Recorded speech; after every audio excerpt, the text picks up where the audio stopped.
Hello everyone and welcome to another episode of Ronald Plays Doki Doki World of Dreams Act 2, episode number 5. I wanted to finish Tuesday, but I couldn't finish it on yesterday, and we're gonna finish it today. Okay. Oh yeah, we stopped here. Let's go back a bit, I guess. Yeah, let's go back a little bit, because the thumbnail shows that scene with us and Yae, so we might need to go back to that scene. Oh god, I forgot about this scene. God damn, there was so much content.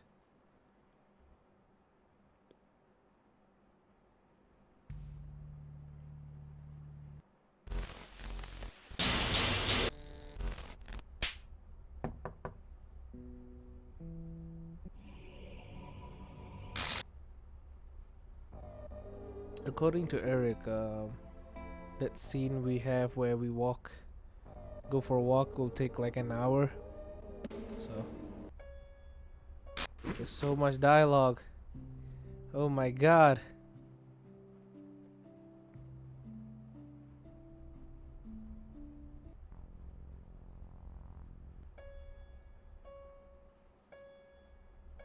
There's so much.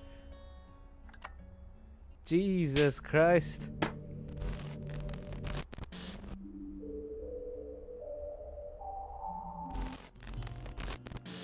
Finally?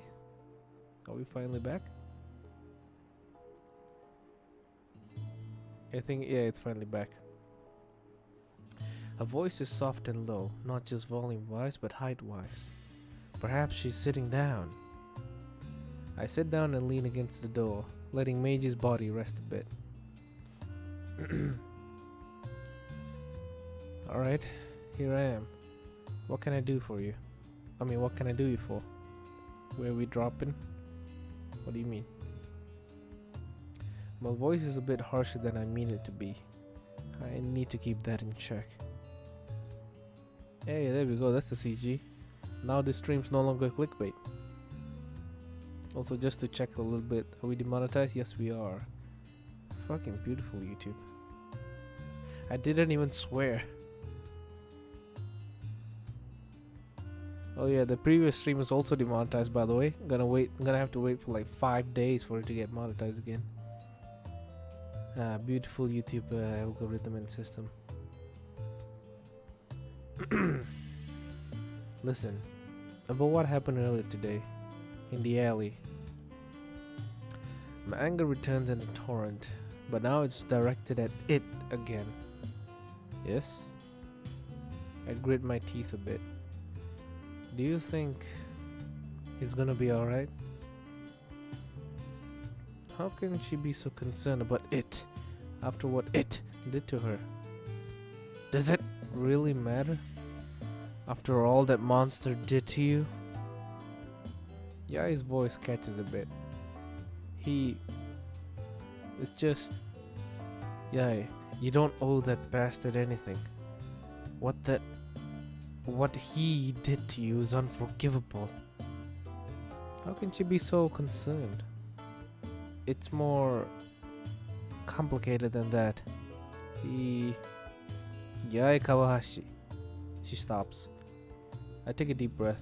She doesn't need me being pissed at her, even though I still am.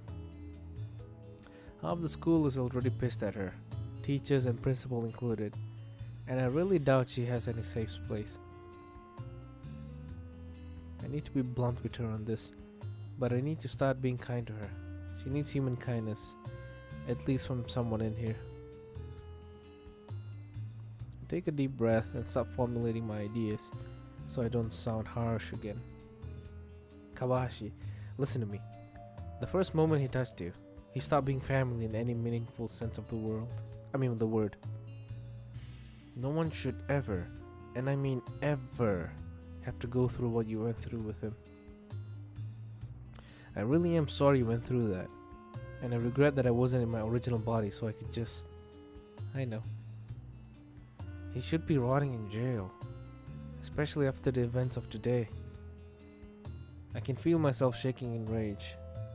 But I feel someone subtly sitting next to me. Looking over, I see Monica sliding next to me and putting a comforting hand over mine. From the space classroom door, Sayuri is listening now, giving me a thumbs up. I clear my throat. Kabashi, I know today has been an extremely rough one. Not just on you, but Mori and the rest of us. I'm sure Meiji will agree with me, but you can stay here tonight. You can't go back to that house. Well, I mean, just stay, alright? You obviously need time in a safe space. And despite how I personally feel about you, this place is safe. None of us will ever let anything happen to you. Monica nods in agreement, as well as Sayuri, who's much more emphatic about it. I know at least Sayuri would be happy to have you. Yae goes silent. Sayuri looks a bit nervous now. Sayuri. She told us a bit about what happened between you two. I then hear something I never expected from her. Crying. But I'm glad that she starts crying. That's a way healthier form of decompressing, and I'm certain she must have swallowed up lots of tears during her last 2 years. All this time I've been blaming her. All this time I thought it was her fault what happened to me. But now, with these new memories... Yae-chan. Yae gasps a bit. I'm sorry. I didn't know what happened. If you want to blame me... No! No way in hell. It wasn't your fault, Sayuri. And before you say anything, yeah, it wasn't yours either. Hey, welcome back, El Sonic. Damn it! I'm no good at comforting people I don't like. Hell, I'm even precarious at comforting people I do like, to be fair. Just stay here. There's a spare bedroom downstairs. It's a part bedroom, part office, but the bed is comfortable. I slowly stand up, Monica helping me. How does that sound to you? Yae is silent for a bit.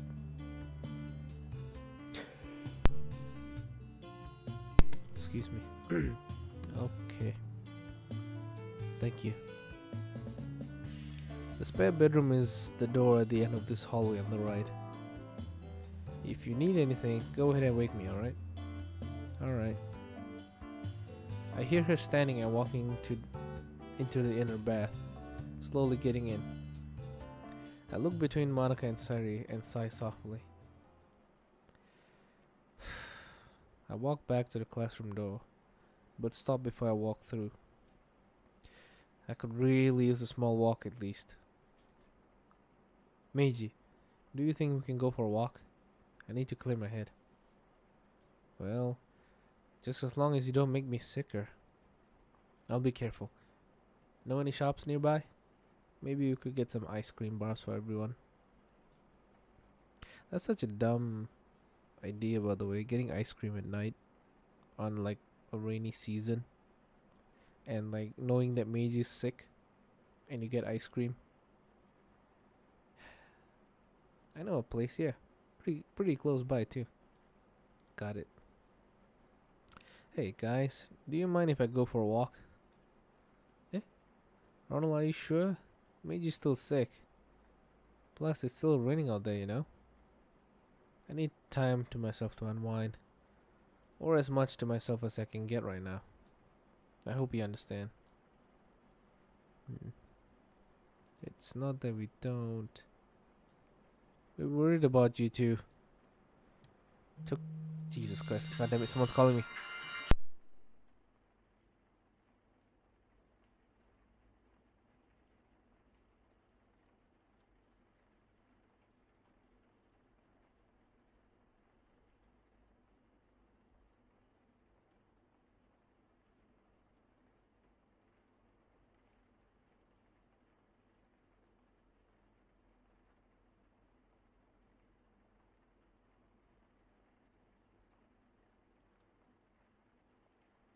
Sorry about that.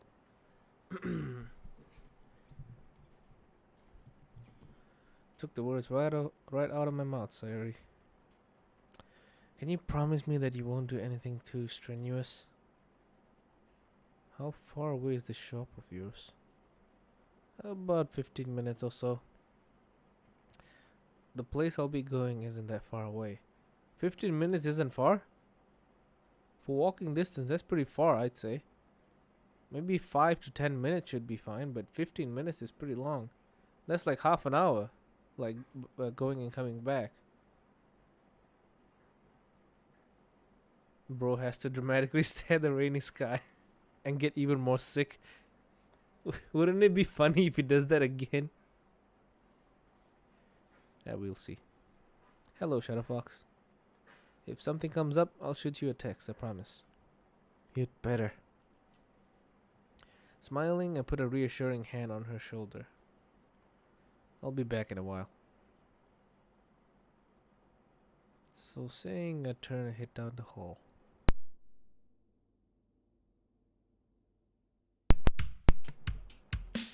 There are many times where I just like mute my mic. That's because I'm like either yawning or something comes up.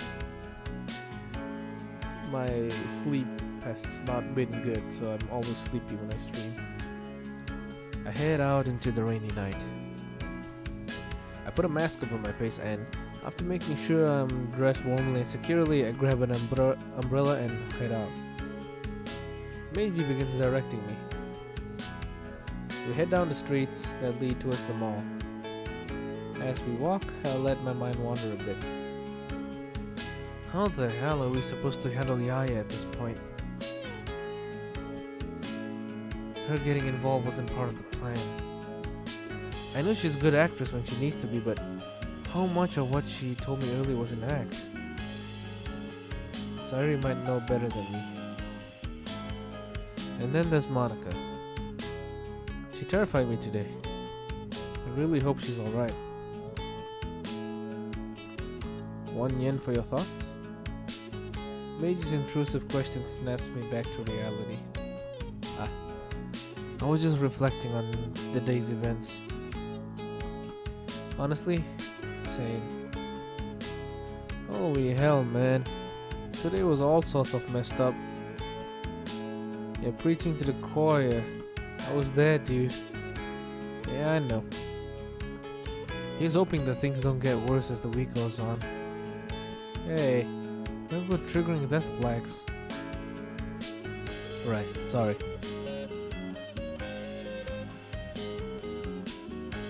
Also, the school section for Tuesday was a little over an hour for yesterday's stream. Yeah, it wasn't that bad, was it? Did it take 2 hours? Anyway, the school section was pretty short. But boy oh boy, after school, I thought yesterday would actually be pretty short.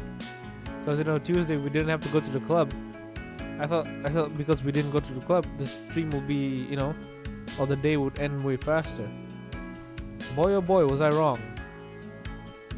What was it, like 4.5 hours? That was almost my like longest DDLC stream.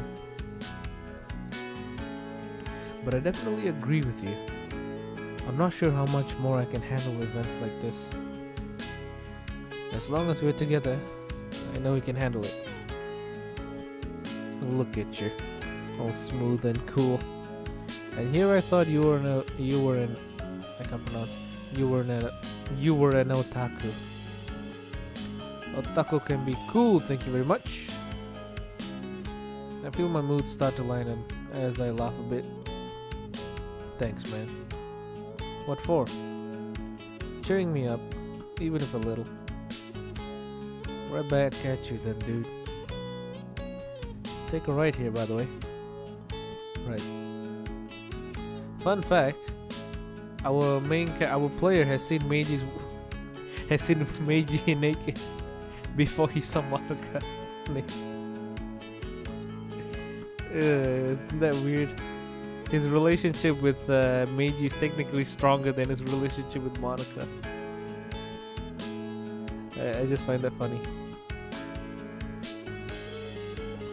We turned down onto a street near to me. Also, give me a second. I want to check if the volume's too loud or not for the stream. Boy oh boy. After school. I thought yesterday would actually be pretty. Okay, good. The audio's good enough.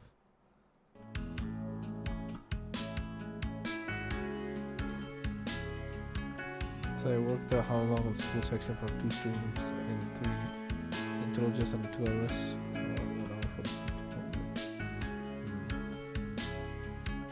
Bros before hoes. Amen, brother. We turned down onto a new street. Onto a street new to me. It looks like it has a few shops and residences mixed in on either side. A few people are still out and about, most going home. I even see some uniforms from Sakura Academy heading down the street as well.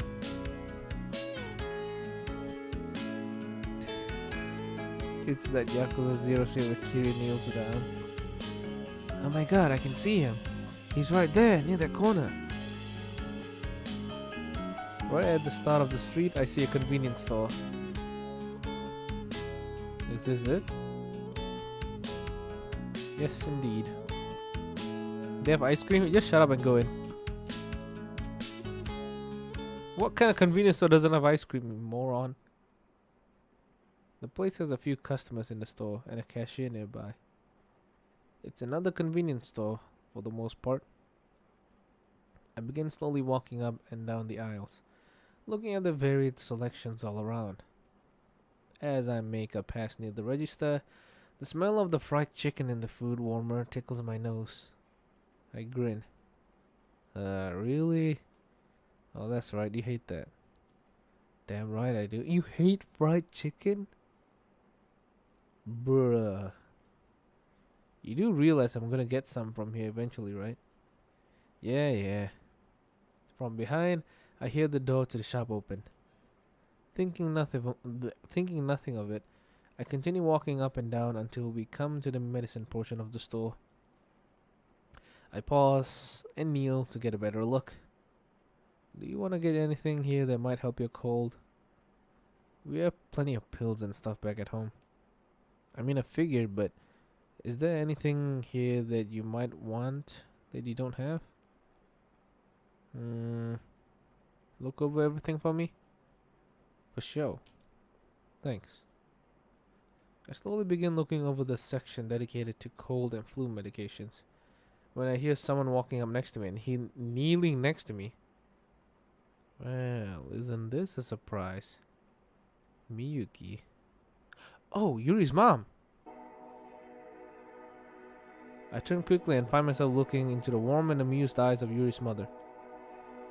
Whoa, hello there, Yoshika-san. Greetings again, young man. What brings you to the shop? I needed a small walk to clear my head. Jesus, hey, finally. It's been a while.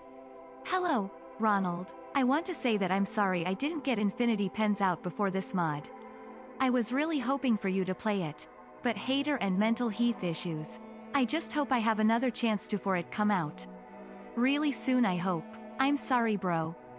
First of all, hello Captain Oreo, it's been a while. Second of all, I don't think you need to feel bad. From what I've learned is, from what I learned from playing many games, is you shouldn't rush things. Take your time with that mod. Don't put a release date. Instead, don't put out a release date. Just say that it'll be out when it's ready. The DDLC community is still pretty strong, I'd say. At least the modding community.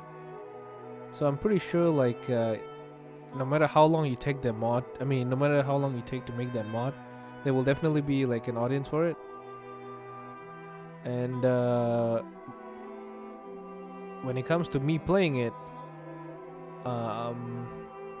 I'll definitely have time to play it once the next semester break comes, which is like in 3 months. So you don't have to worry about me not playing it. So like for this semester break or this month, I'll be playing this mod, and maybe in the next 3 months, if you release that mod, I'll play it on the next semester break. You know what I mean? Sorry, I'm sleepy.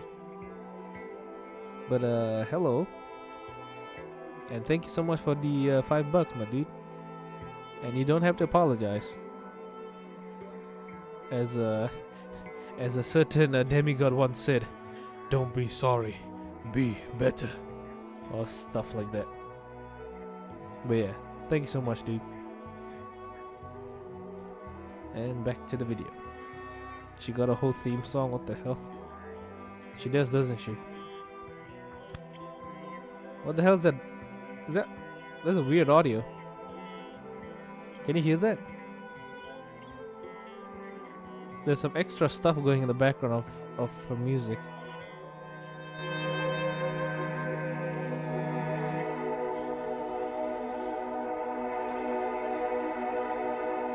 Okay, I can't hear it anymore.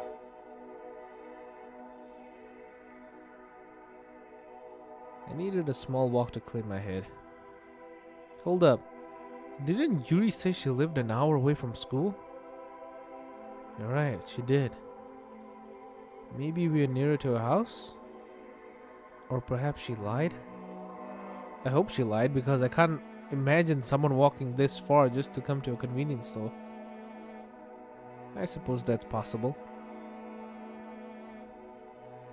A walk, eh? I know how you feel. I dissolve into a small coughing fit. Ah, I'm sorry. Wait a moment. Are you sick? She looks at me more closely now with the observation skills only a mother can achieve. Yeah, it's a cold. You should be at home, you know. I grin and lower my voice conspiratorially. I won't tell your daughter if you don't tell my parents. Miyuki pauses briefly. Then she begins to laugh. She was asking us just then. We know she has cancer. Oh, you have a good point, young man. Speaking of her, wouldn't you be worried if you're out on your own again? Miyuki's smile is a sadder one now. I came out to try and find some painkiller medicine. This place has them, but it's hard to say whether or not they're in stock. Oh, thank goodness. Reaching down, she grabs a small white pill bottle. The last one in stock.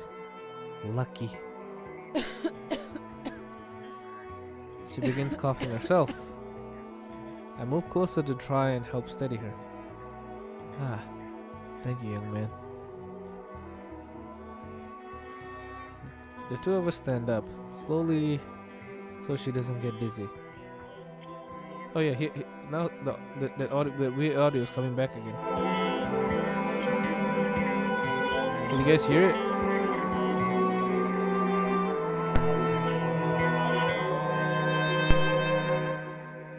Okay, it's not all there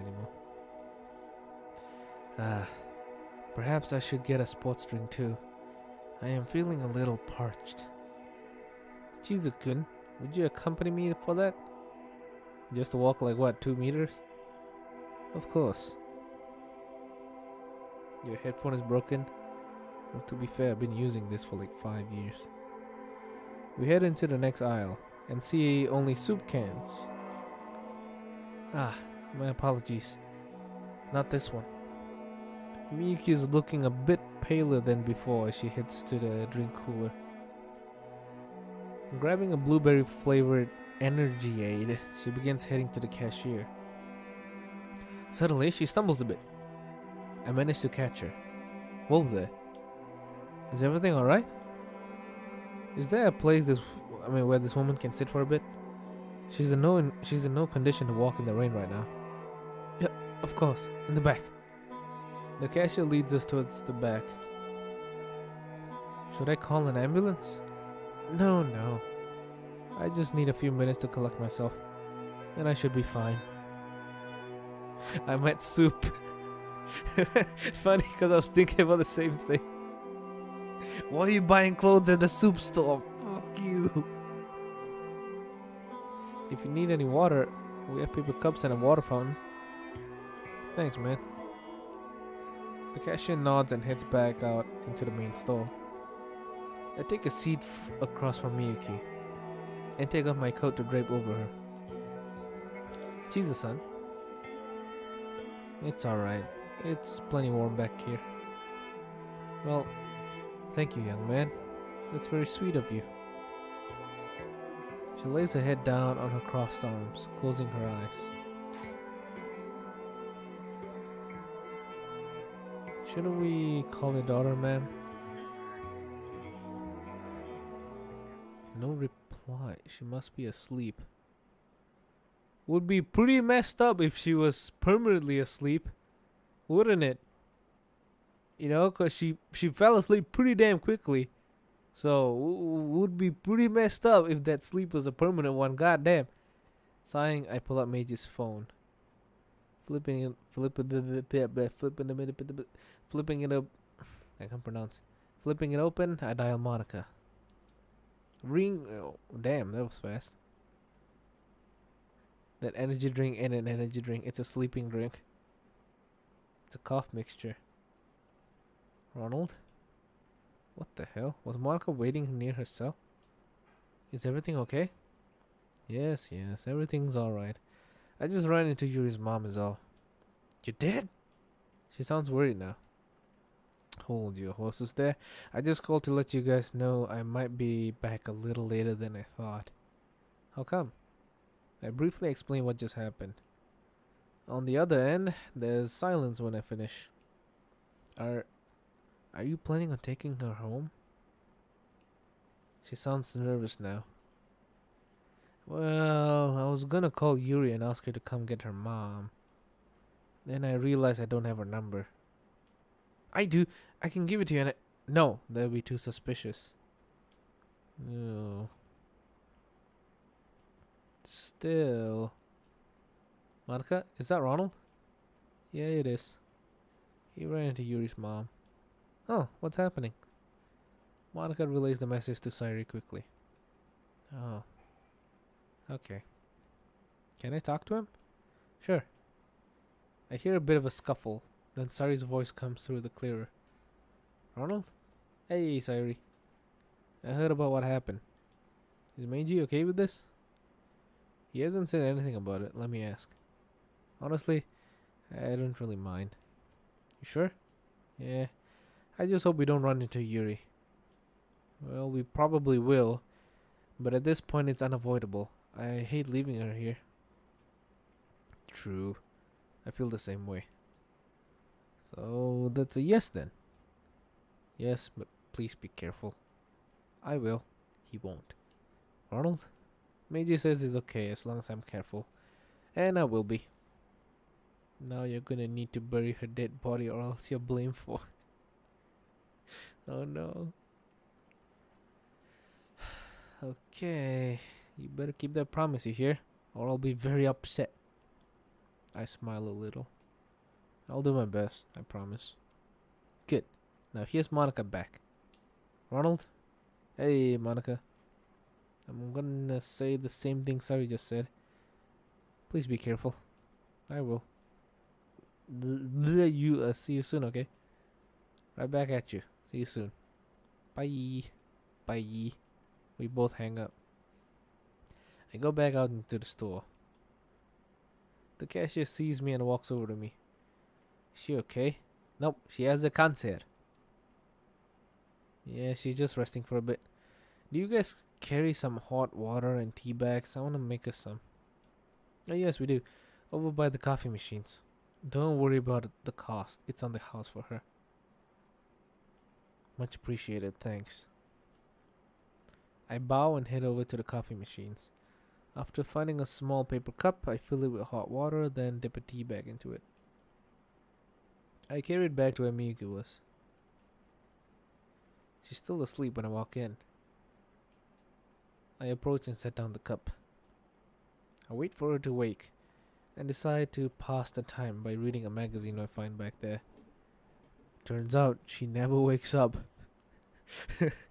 That would be cool. I mean, not cool, that would be, messed up. 10 minutes. 20.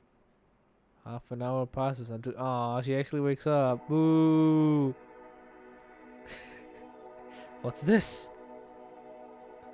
Startled by her sudden words, I put the magazine down and see she's staring at the cup near her. Tea. It's probably a bit cold by now, though. You and Yuri both seem to think tea helps fix a lot of things. I frowned. I didn't mean to presume anything. Relax, young man. Tea actually sounds really good right about now. She takes it and sips. It's still warm enough, thank you. I smile. You're welcome. She silently sips at the tea and soon it's finished. That really helped. Thank you once again. She stands but stumbles forward. Quickly, I stand and catch her. Thank you. She gives me a grateful smile. Of course. Although... What is it? Are you okay to go home on your own?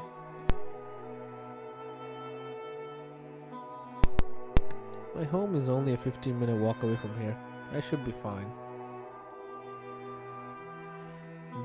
The cyanide in the tea and the cure is in your daughter's stomach. Will it be you or her?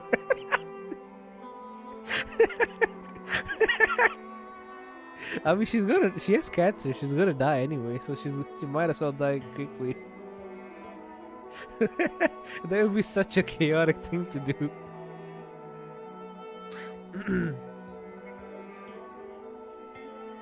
Anyway, since she said it's a 15-minute walk, that means Yuri's lying. I don't want to keep you up late. Aren't you sick? I feel bad if I just let you go home on your own in the storm. Plus, I'm sure your daughter would kill me.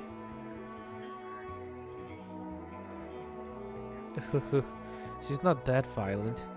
You never know. Sorry, it's just an expression.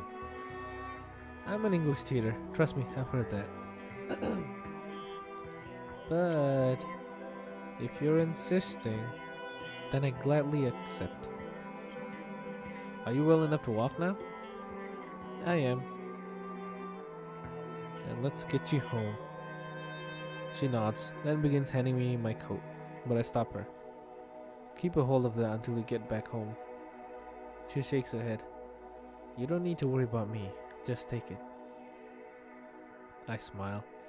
Knowing better than to argue with a mother, I take it gratefully, put it on, and the two of us head back into the store. After she pays for her medication, at her insistence, we begin walking towards a place. We both remain silent for a little while. 10 minutes pass while the two of us walk. Finally, she asks me a question. Mr. Chizu, what do you think of Yuri? I frown. She's a nice... oh crap. I realize I responded in English. Damn it, I'm terrible at catching myself. So you do speak English? I sigh and slowly nod. Please don't tell anyone else. I'd rather people not know. Why not? It's... well... She smiles slightly. Say no more. I can see it's something you don't want to talk about. But can you answer my question? What I think of your daughter? I look up at the sky for a bit to think. Oh, he did it! He did it! Oh, but to be fair, he's not letting the rain touch his face. But he still looked up to the sky. I think she's a very hardworking and serious young woman. She's definitely intelligent, but... forgive me for interrupting, but that wasn't what I asked. What do you think of her? I only asked because I noticed how she was looking at you yesterday. I feel my face go cold. She did? Miyuki is looking ahead at the road. She wants grandchildren. Now! Miyuki is looking ahead at the road. Suddenly, she stops and turns to me. Listen, can I tell you something? A bit taken aback by this serious tone in her voice, all I can do is nod. She nods, then turns and continues walking down the street. I follow after her. I'm worried about her, Meiji. I look at her more closely. She's holding an umbrella with both hands, with a concerned expression on her face.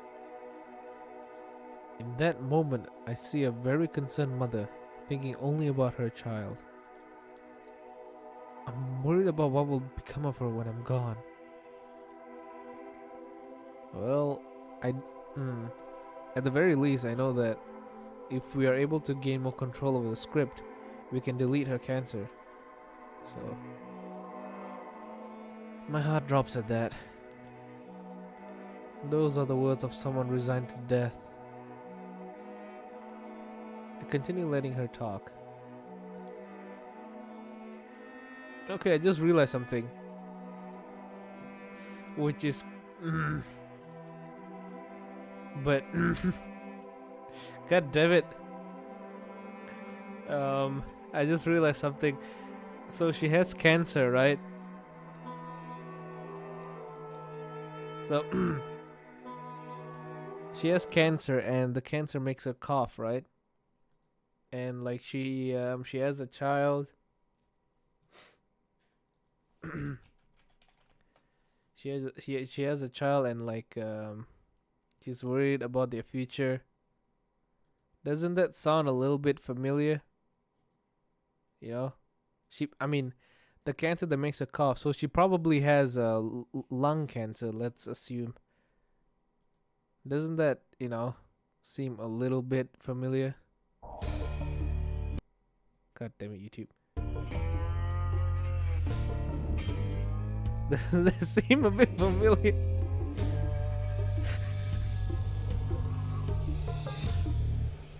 Anyway, sorry for interrupting. I bet that short scene is gonna get copyright claimed. I thought you were referring to a video game character. Hell no. What other video game character has lung cancer? You don't get the reference. It's Breaking Bad. The main character has lung cancer. That's where the entire series starts. Time to cook. Yuri, we need to cook. But Vegeta, his cancer is not real. The only person who got close to getting cancer is Goku, and he just got a heart virus. Hold on, let me check. Why is the stream still demonetized? What the hell? What did I do wrong? What did I do wrong? On the previous stream, there was like way messed up stuff, and he kept getting monetized and demonetized and monetized again. But now on a safe stream, it's still demonetized. I can't predict this, man. It's so unpredictable. The algorithm is enough complaining. Goku's heart disease was from eating too much shitty food. Yeah. You mentioned the word. I can't even say that word anymore. You're probably joking, but I don't even know at this point. Anyway, I continue letting her talk. Yuri has always felt her emotions a lot more strongly than most. Gets that from her father. When he died, it really affected her. He might not have enjoyed a lot of the subjects Yuri did, but he made an amazing effort to relate to her. He would read stories to her at night before bed. On weekends, he would take her to the local library in the town we used to live in. He was an amazing father and a very loving husband. She closes her eyes. This is obviously a painful memory for her.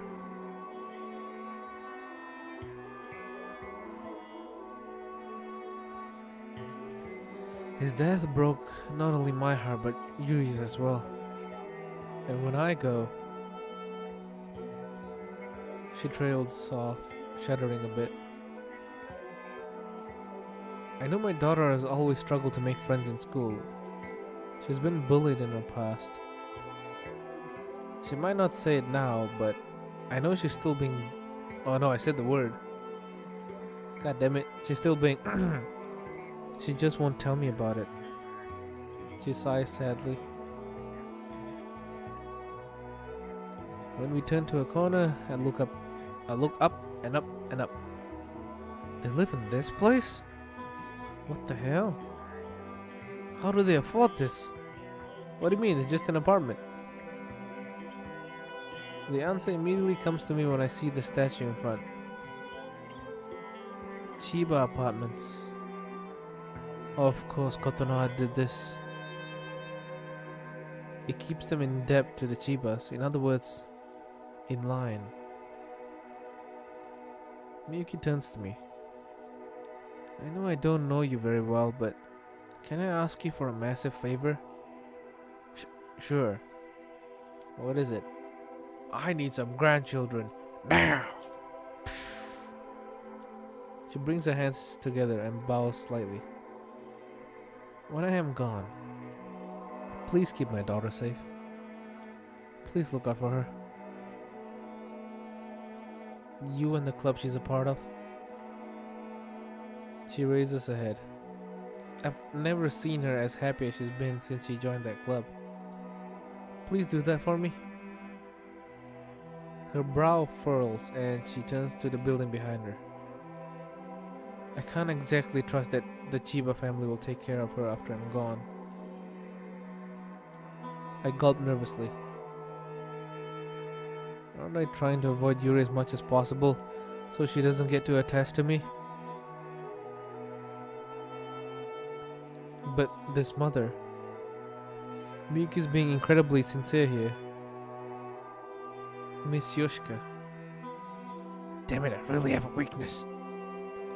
And only now I realize that I addressed her once more in English.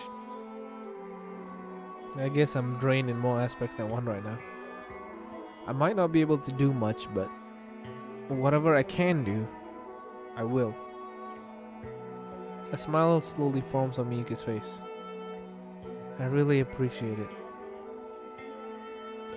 Just then, a cell phone starts ringing. Miyuki reaches into her purse and pulls her phone out.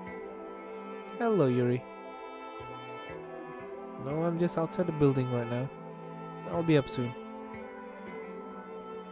I just met him at the store and he gallantly offered to walk me home. Yuri is spying on us. I freeze up and look up at the windows. Sure enough, one of the large sliding windows has its curtains open and I see Yuri looking out, a shocked expression on her face. Her face disappears as she runs out. Yes, dear. I'm feeling alright. She covers the phone and then looks at me. Keep my little nap a secret, please. Promise. She nods appreciatively and returns to her call. You don't have to come down to fetch me, dear. I can get up the elevator myself. Honestly, you're such a worrywart. I'm coming up, dear. She turns and motions for me to follow. I oblige. She leads me to the front of the building where we head inside. Yuri's right there, waiting, holding a towel and quickly draping it over Miyuki. Mom, why were you out again? She's speaking in Japanese, so I quickly mentally switch gears. I needed some pain medicine, sweetie. Pain medicine? Yuri looks scared now. Don't worry about it, sweetie. One pill and I'll be feeling better, I promise. I wish you'd told me. I've gotten some for... God, I can't read. God damn. I'd have gotten some for you on my way home from school if I knew it. You had your club today, didn't you? You should keep your focus more on that. I begin slowly backing away, feeling like I am intruding into a private conversation. Please wait, Shizu-san. She turns to me, and Yuri also turns to face me as well. Allow me to thank you properly for earlier. Can you stay for a few moments? Boy oh boy, if I decided to continue like streaming this yesterday, I would have been really pissed at this moment. The time on Maige's phone says 8:22. I can spare a few moments. Great, come on in. I'll get you something for that cold you have. I'm suddenly nervous. Are you sure? Please, it's the least I can do since you helped this old woman home. To be fair, when if I showed someone like if I showed a random DDLC fan who never heard about this mod or like never played this mod, they would assume that that is like Yuri's sister. Are you really gonna call yourself an old woman? Like, come on, dude. The guy who designed her, you could spare like a single wrinkle or two. That's a really young mom. Like, okay, let's assume that they got Yuri when she was like 18. I hope not, but let's just put it that way. So you add another 18 years. And I'm too lazy to calculate the numbers. God damn it.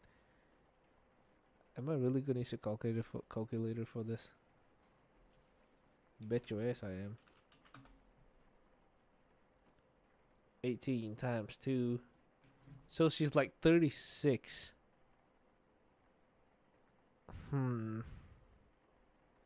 She's almost middle-aged. But come on. You can spare a single wrinkle. Like there's this one female character from Persona 3? No, Persona 5 Strikers, I think. I made a very shitty video on it. Can I find that video? Is it even up on my channel? Where is it? Where is it? Where is it? Yep, there we go, found it.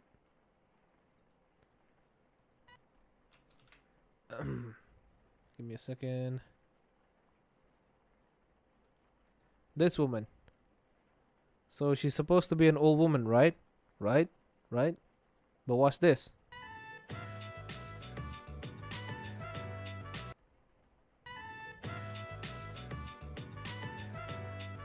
Let me just speed this up a little bit. Wow, look at that. Oh my god, she's getting younger. Oh my god, she has like, her age has been reversed by 20-30 years.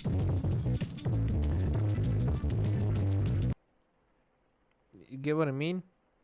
20 years old, 50 years old, 20 years old, or let's just say 30 years old, 50 years old. See what like few wrinkles could do? They should at least try putting one or two. I don't know why I'm so passionate about this topic.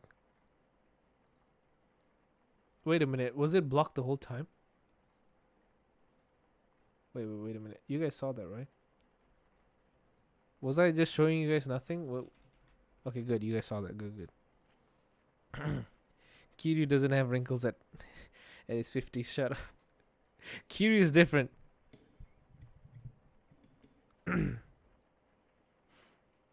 Please. It's the least I can do since you helped this old woman home. I almost reply that she isn't an old woman, but I hold my tongue. Then I graciously accept. I walk up following them. Ooh. I don't know why I said that. Just the kitchen was red. Let's see what you have. Induction stove. I don't know why, but I really want to do a Uncle Roger impression. Should I? Fuck it. Let's see what we have here. Induction stove. Hiya. Never mind. Okay, it's annoying. They have an induction stove, an oven, sink. Not much. Yeah, it's the kitchen, alright. You sound like a sad Irishman. It's funny because I wanted to sound Asian. I mean, the sad part is real, but I'm not Irish. I wish I was. That caveman stove. Caveman? What do you mean, caveman? Isn't that like super modern?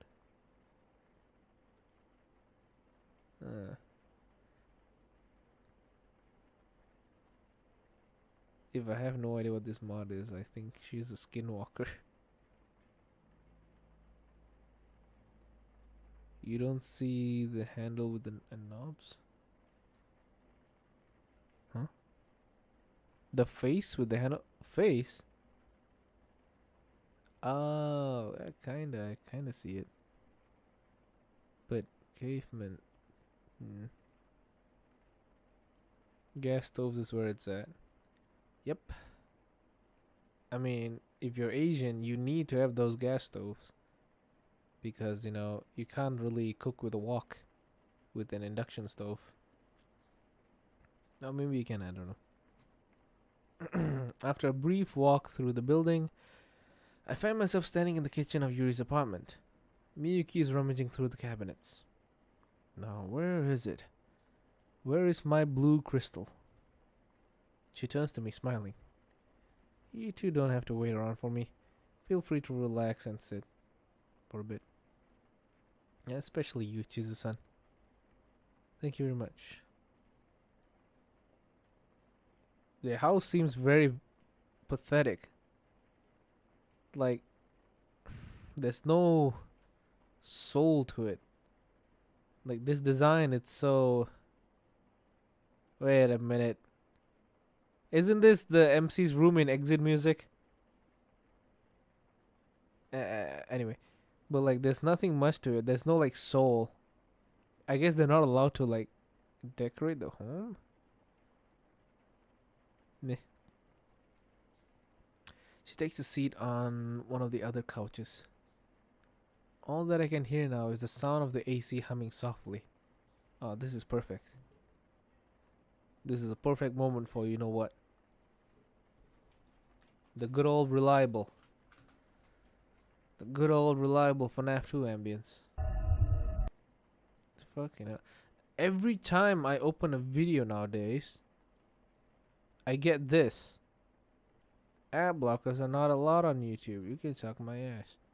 Every time. Every freaking time. It's getting so annoying at this point.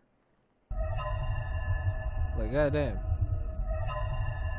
There's no soul. Like the body's, like the mother's body next month. Bloody hell. This might be a temporary loaner apartment. That's probably why. But still, it kind of makes sense why the mother doesn't want to stay in this house. It's so soulless. So she probably wants to leave the place in order to like appreciate life a bit. What little she has. Wait, is my stream monetized now? No, it's not. Fucking hell. All that I can hear now is the sound of the AC humming softly. And Miyuki in the kitchen doing God knows what. Dying, that's what she's doing. I look around the living room. Well, no wonder she doesn't want to be in this room. Get it? Because she's not really living, she's dying. There's little doubt about it. This place has to be a gift from the Chibas. The silence is palpable between us. Eventually, Yuri breaks the silence. Jesus-san. Oh, I can take this out. YouTube is at war with ad blockers. Good luck with that. No one's gonna... They're definitely not gonna win. Yes? That part is terrible. I'm going to game end myself. I want to thank you for walking my mom home today. Even though you barely know her, it means a lot to me. Yuri looks to the ground and sighs. My mother can be quite the strong-willed and independent woman despite her recent ill health. I try and make sure she gets plenty of rest, but then she goes and acts on her own like this. It's stressful sometimes. I was afraid of this, and it looks like Miyuki was right. I'll try and think of what to say, but Yuri isn't finished yet. I don't know what I'll do if she... Her voice is getting progressively quieter, and I see her rubbing her left arm. I'll be alone. Yuri shakes her head a bit, then looks apologetically to me.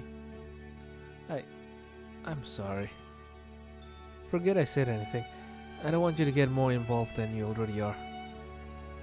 Yoshika-san, it's alright. I was the one who volunteered to walk your mom home today. But you're cold. I feel okay right now. I'll probably go back home after this and sleep immediately. I see. Yuri looks down.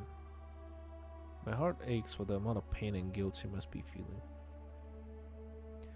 Just then, I see some tears slowly streaking down her face. Oh boy. Alarmed, I rush to sit next to her. Yoshika-san!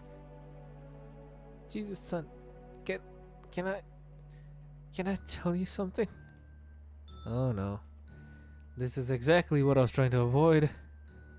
Damn it, I really have a weakness. Yeah, if you want. I'm scared. Whoa. That's blunt, even for Yuri. I don't want to lose my mother. Automatically, I reach to put an arm around Yuri, but I stop and restrain myself. We technically don't know each other that well yet, so physical touch might be alarming for her. She's the only family I have left here. She sacrificed so much so that I can have a decent education and a roof over my head. The stress from my tutoring job hasn't been helping, and Chiba-san... She stops herself as she clears her throat and tries to wipe her eyes. Look at me, speaking like this to you. I do apologize for this. I didn't mean to get you involved. It's alright, really. And I understand. I wouldn't want to lose my family either. But you have people who care for you more than you know. Yuri looks up at me, quickly, eyes wide. Shit, maybe she thinks it's me. I mean, I do care for her, but in her current state, I'm finished. Miyuki's entrance breaks the mood, and Yuri and I both jump slightly. Oh, I hope I didn't interrupt anything important. It's alright, Mom. Miyuki is holding a small and old-looking thermos, which she hands to me. Here you are, dear. I heated up some chicken broth. Drink it on the way home. It should help you sleep well tonight. Oh, hell yeah. I reach out and take the offered thermos. Thank you. I appreciate the kindness. I'll clean this and get it back to you as soon as possible. There's no hurry, young man. It's the least I can do. Miyuki smiles reassuringly at me. Thank you once again. I appreciate your hospitality. I stand and bow. Also, I don't mean to sound ungrateful because I am truly, but I probably should get home as soon as I can. Of course, I don't want to keep you waiting. I don't want to keep you from your nice warm bed back home. Please have a safe trip home. I'll do my best. Thank you. Nice to see you again too, Yoshika-san. I direct this to Yuri, whose face goes a bit red. You too, Chizu-san. Uh-oh. Uh-oh. Yuri has that look in her face. It's so subtle too.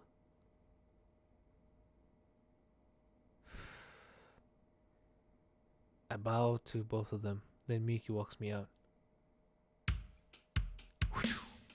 Just like that, I'm back out in the rain, alone with my thoughts. I pull up Meiji's phone and call Monica again. Damn. That was fast. Ronald? Monica answers quicker than before. Are you alright? Where you are right now? Relax, alright? I'm just leaving Yuri's place right now. I'm walking back. Oh. Thank goodness. Yuri, do you like me? Did you know my body's the cure for cancer? Will it be me or your mother? What the fuck? What's up with you?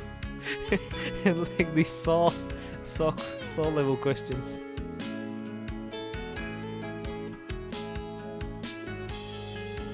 Oh, thank goodness.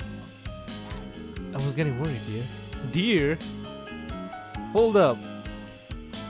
We've been in a relationship for not even a single day. It has only been like a couple of hours. And she's already dropping the D-bomb. Probably shouldn't call it the D-bomb. It's getting late. I sigh. I know. And I'm sorry. I'll be back as soon as I can, I promise. You can't stop the Monica train, Ronald. Well, to be fair, I don't want it to stop you, so. Never heard a couple call someone dear, only a mother to their children.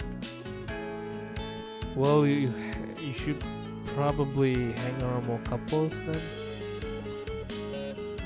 I don't know. Is Meiji's body feeling okay? Sorry, Ronald, I'll put you on the speakerphone. It's alright. And why is the music a little loud? And Meiji's body just feels a bit tired. I was actually gonna stop and get you to some ice cream. Forget that, Ronald. Come straight home, got it? I don't plan on getting to relationships. Well, it's not like you have a choice. I agree with Sari here. Get home as soon as possible. I nod in understanding. Okay, I understand. I'm coming straight home. Thank you. When can we expect you? Half an hour at the latest. You be extra careful, understand? I'll do that. Bleh you, Ronald. Bleh too, Meiji. Don't let Ronald do anything stupid. I chuckle. Bleh too, Monica. And Meiji says he bleh you too, sorry. Thanks, man. You bet. Haha. Both their laughs sound a little bit forced. I put on my best reassuring voice. I'll be home as soon as I can. See you ladies soon. We'd better. Bye for now. Bye, you two. See you soon. I hang up the phone and put it in my back pocket before starting to walk. The walk back to our street is silent, with Meiji feeling like he's drifting in and out of consciousness. I sip gratefully on the chicken broth, which eases Meiji's sore throat.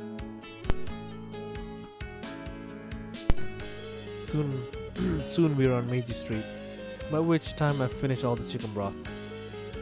I head inside quickly. The moment I enter, someone rushes over. Ronald!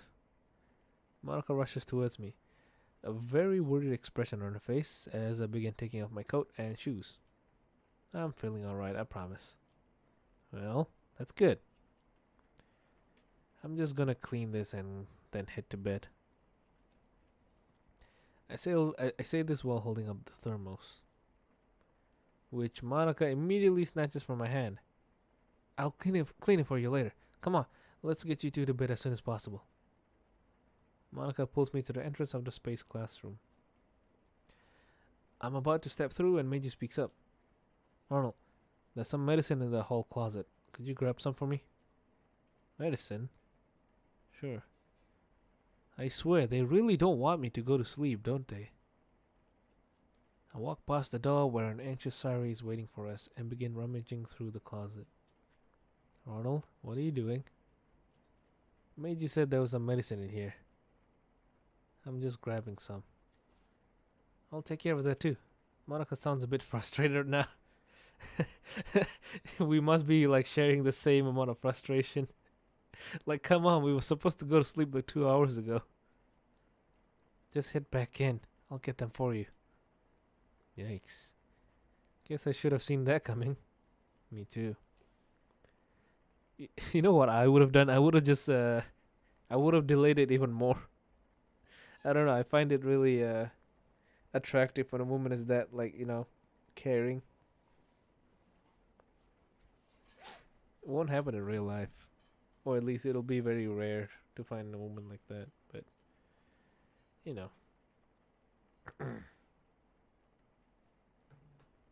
Monica steps through first, then turns to me. I step through. The moment the four of us are alone, there's silence. Sayuri is beside Meiji, supporting him. Monica is next to me, and I'm near the door. We all look at each other. Slowly, I close the door, but not enough that it's completely shut. So, I look at the other three. You all look tired. Speak it for yourself. I smile ruefully. I know. Today's been... Well, let's be honest. Today's been a nightmare. One thing after the other kept on hitting us. More complications arose. I almost got Meiji killed. Again. That one's on me too this time. Doesn't matter. Dude, it does. We both got pissed this time. Guys, let's not fight again. Meiji's body won't be able to take it. We need to go on a training camp for Meiji.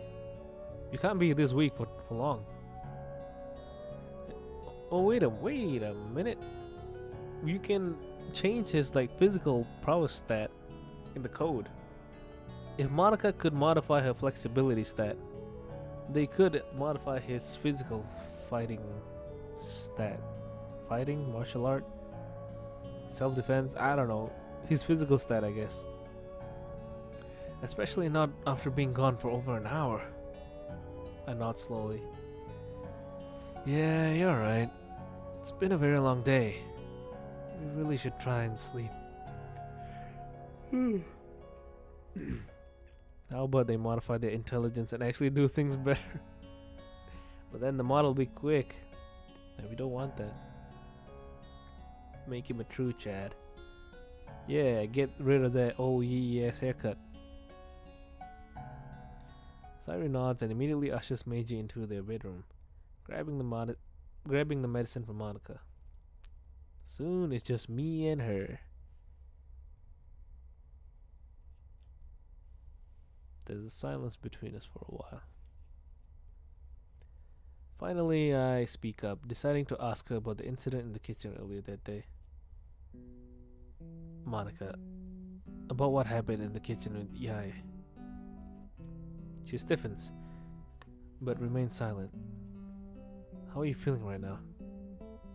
I'll be honest, I'm worried about you.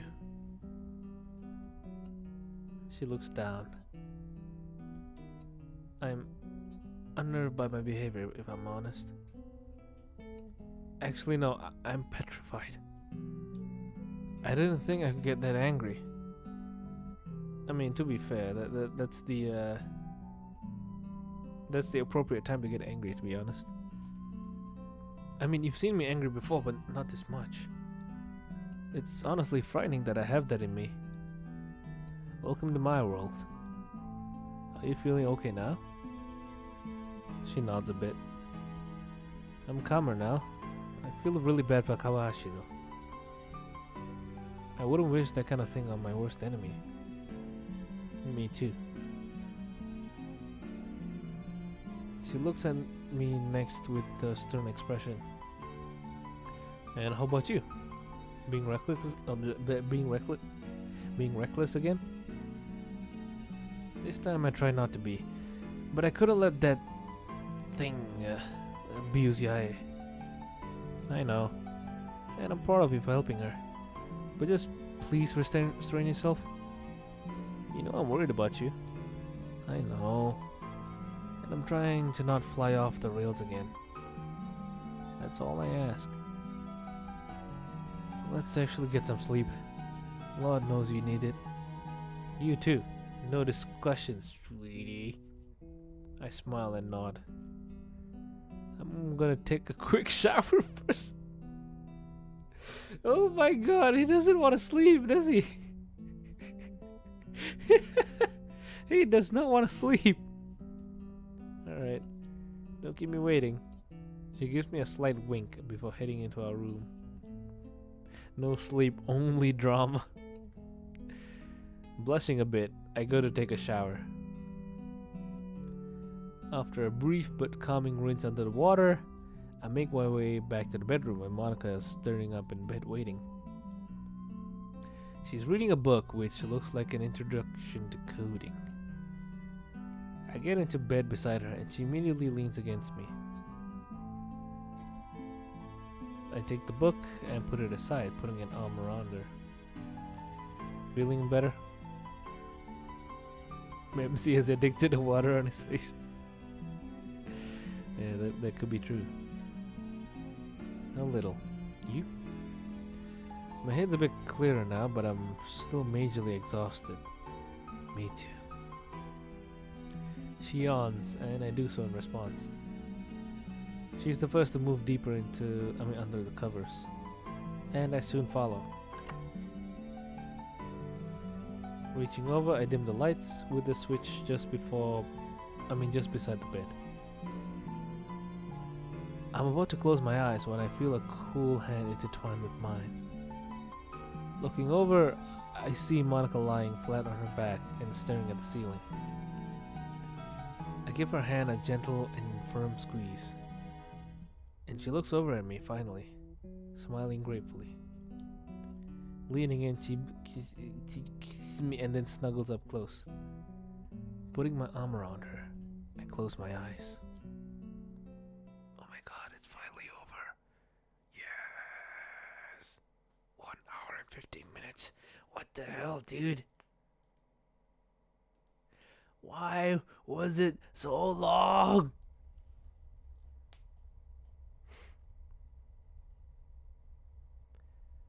It took me 4 hours and 25 minutes for the previous stream it took 4 hours 25.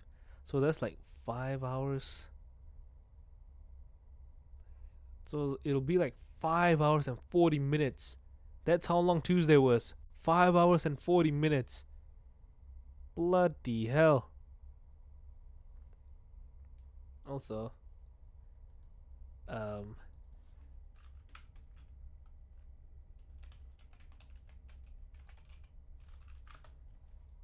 this could be kind of funny, but uh-oh. Wait, what? Yep. Load game.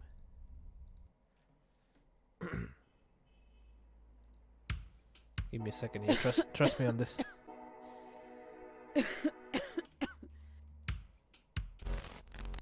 Oh god damn it. Ah man, I skipped too far.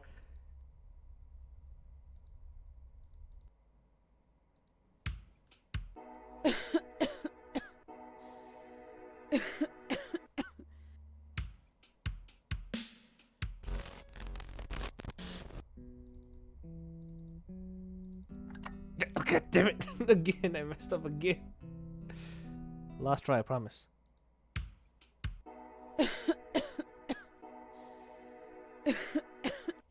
It's just a woman coughing over and over. Okay. Save. I'll save here. And we're gonna eliminate the music.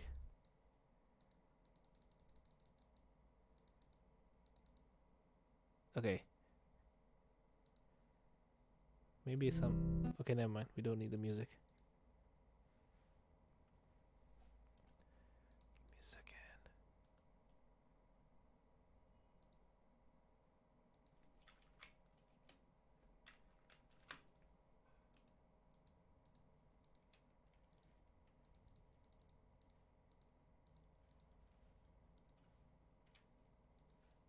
She's the first to move deep under the covers, and I soon follow.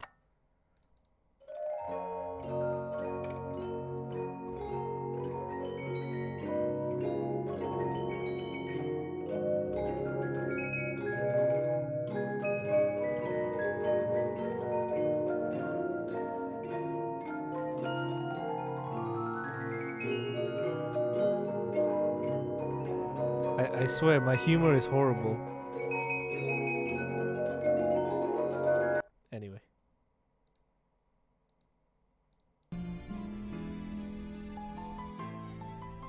The next thing I know, I'm waking up to a warm mass pressed close against me, and my arm is underneath something heavy enough to cause it to be fast asleep. Groaning softly, I open my eyes.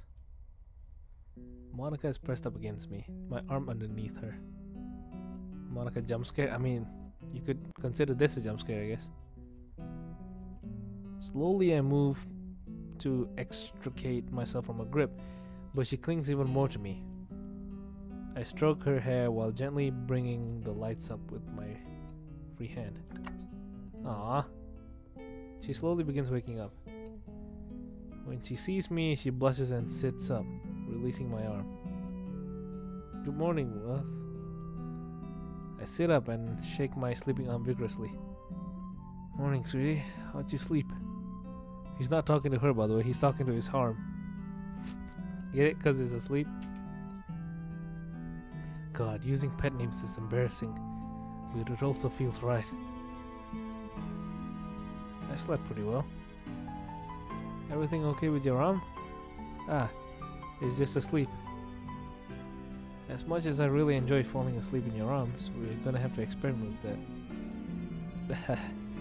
Alright, I can agree to that. How are you feeling? Surprisingly good, all things considered. I think sleep really helped me come to terms with these brand new memories. Good. Glad to hear it. I stretch my still tingling arm and slowly stand, hunching my back. Hearing the normal popping, I sighed relief. There we go. You ready for the day? As ready as I'll ever be, I suppose. I nod.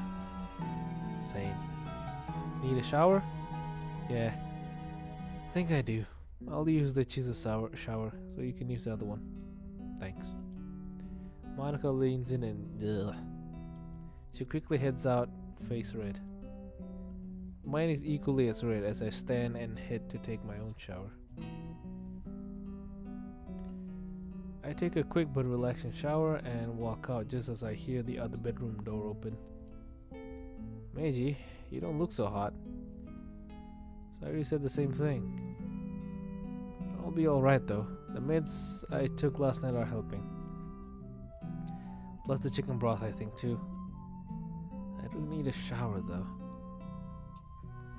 Meiji quickly sneaks past me, carrying his school uniform under his arm as he closes and locks the bathroom door. Sayuri walks out as well. Morning, Sayuri. How'd you sleep? Alright. Something in her tone catches my interest. Sayuri. Well, to be honest, I didn't sleep that well. I was so worried about Meiji. Did anything happen with him last night? No, not anything noticeable at least. Alright, but I think after we leave, you should go back and sleep for a little while longer. I'll watch over Meiji, okay? Promise? I hold out my pinky towards her.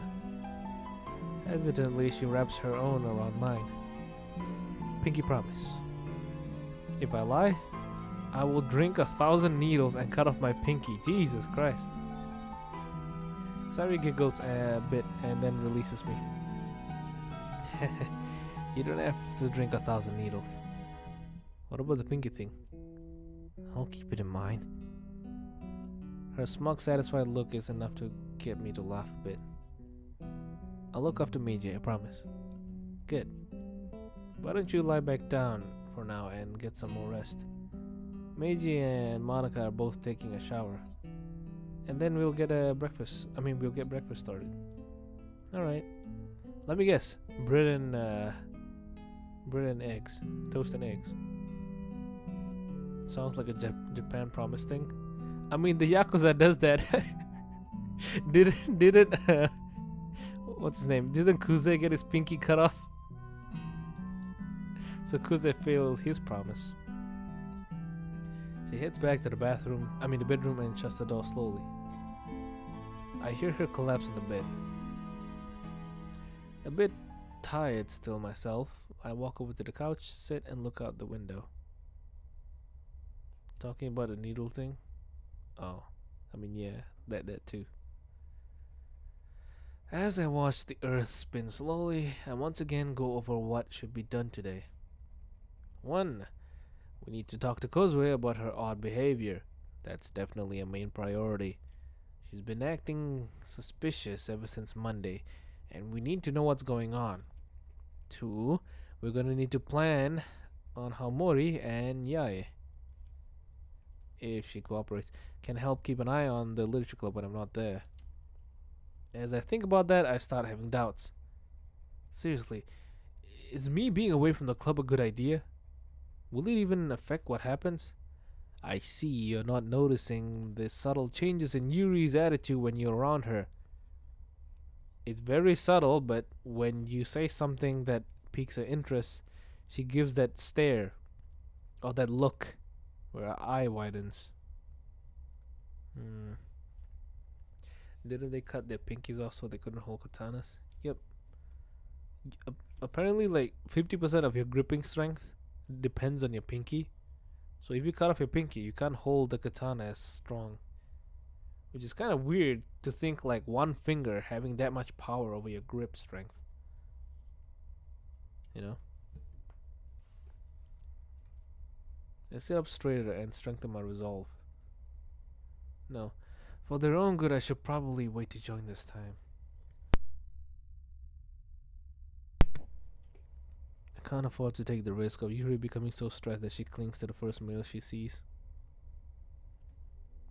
Yuri turns away from you because she's thinking to yourself how stupid you sound. That doesn't make sense. I've got to tell Monica not to accept any more people into the club aside from Mori. What about Yae? As I'm thinking about this, I hear the door behind me slowly slide open. Dun dun dun. Yae is standing there, still wearing the hoodie I grabbed for her yesterday. She looks around slowly, obviously looking for Sayuri. Hey, can I come in? I simply nod. Sleep alright? Yae walks over and sits on the opposite side of the couch from me. Not that it's your business, but yeah. Is the song different? Her song is always different. She has like three themes. Or was it 2? I don't know. It might be different, yeah. I slept alright. Even compared to yesterday, her tone sounds more subdued, if only by a bit. She just sits and stares out the window at the otherworldly scene. All I can hear is the muffled sound of a shower going and the thrumming noise I've come to associate with this room. Okay, she's still a bit defensive, but I guess that's understandable. Time to stop being an ass to a traumatized girl, Ronald. Be an adult and take the first step. Hey, are you sure you're okay? If you're not feeling well or don't want to stay here, I'm sure we can find you an inn or something. She might be more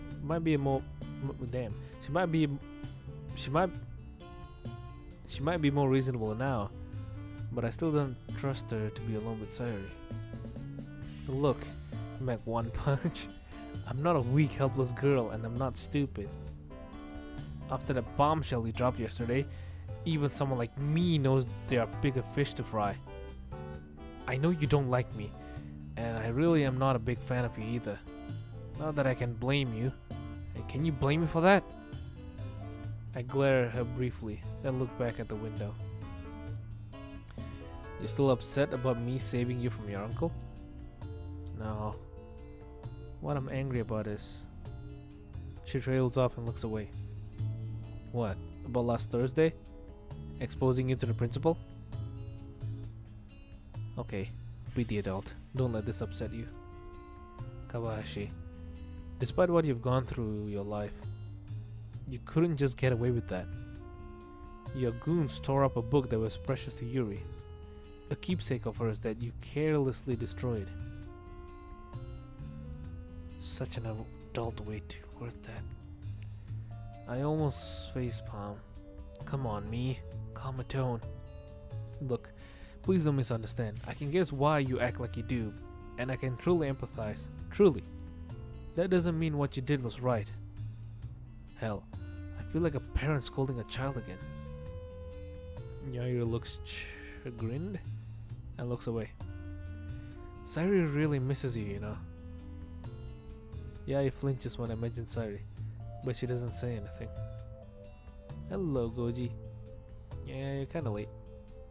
We're on Wednesday now. At least talk to her. She's not the kind who would ever maliciously befriend anyone, and you know that. I can't. I raise an eyebrow. Why not? That's not really. She stammers over her words. Sighing, I look at her sternly. Look here. Yae. Before she can say anything, I continue. Sairi is more forgiving than you think. It's just who she is, alright? Who's this emo? She's not an emo. She's a side character who's pretty evil, but then we just recently find out she's evil because she's being abused by her uncle.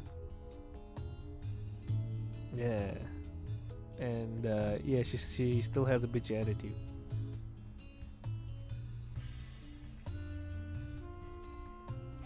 Sairi's more forgiving than you think. It's just who she is, alright? You can't know that. I can know that. She can get angry, sure, but she will forgive you if you truly start making it up to her.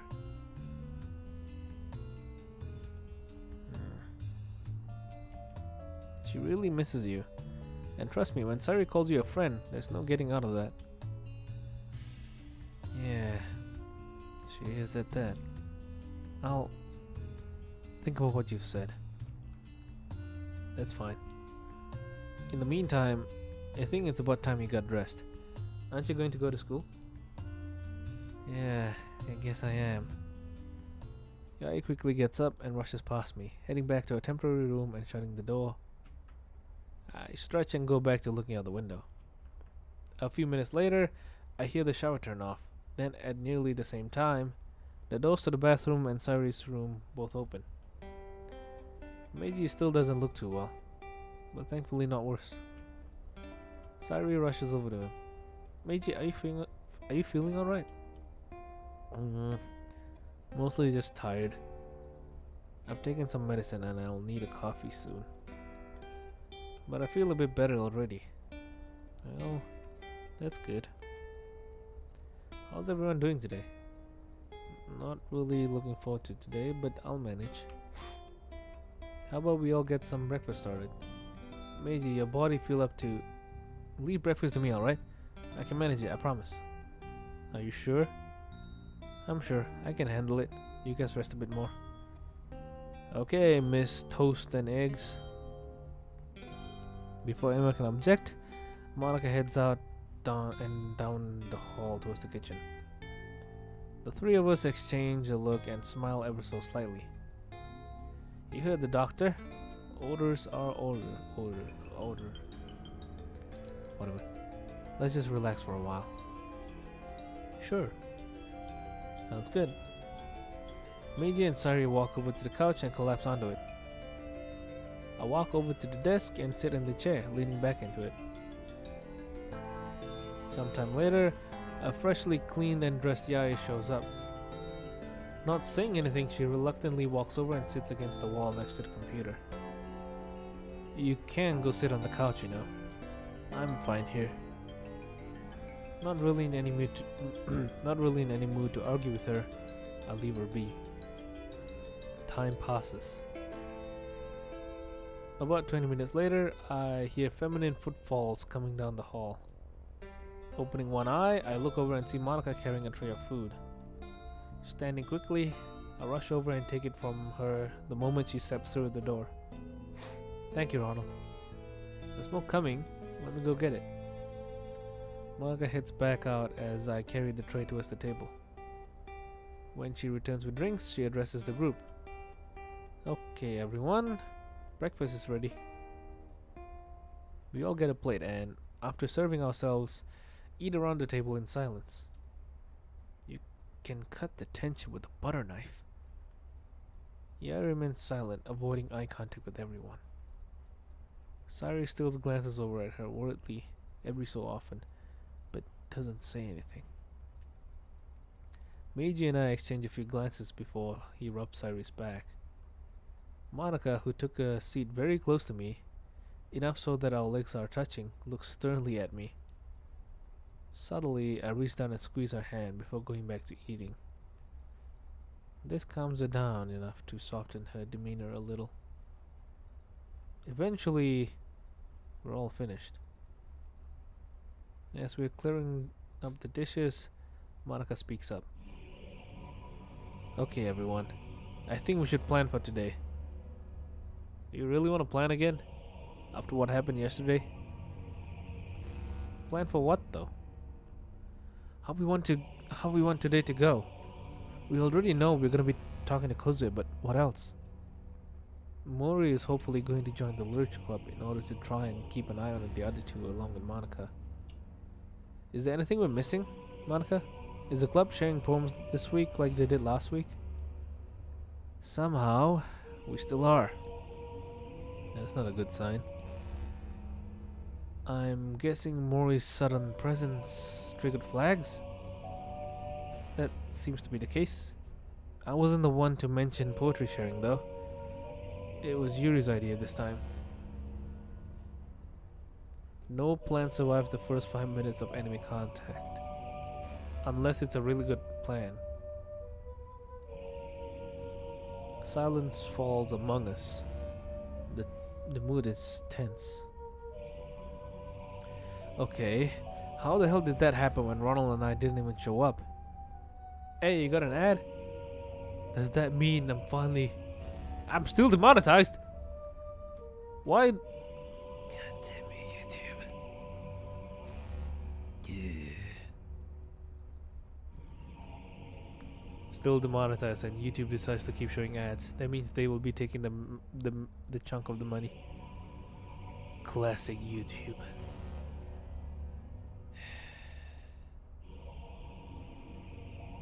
Anyway, that might have been my fault. I still had Natsuki's old poem with me. I tried sneaking it back into her bag when she caught me and pretty much demanded to know what I was doing. I had to answer. So, what? What's wrong with that? It means that Yuri might go full crazy mode, right, Ronald? I nod slowly.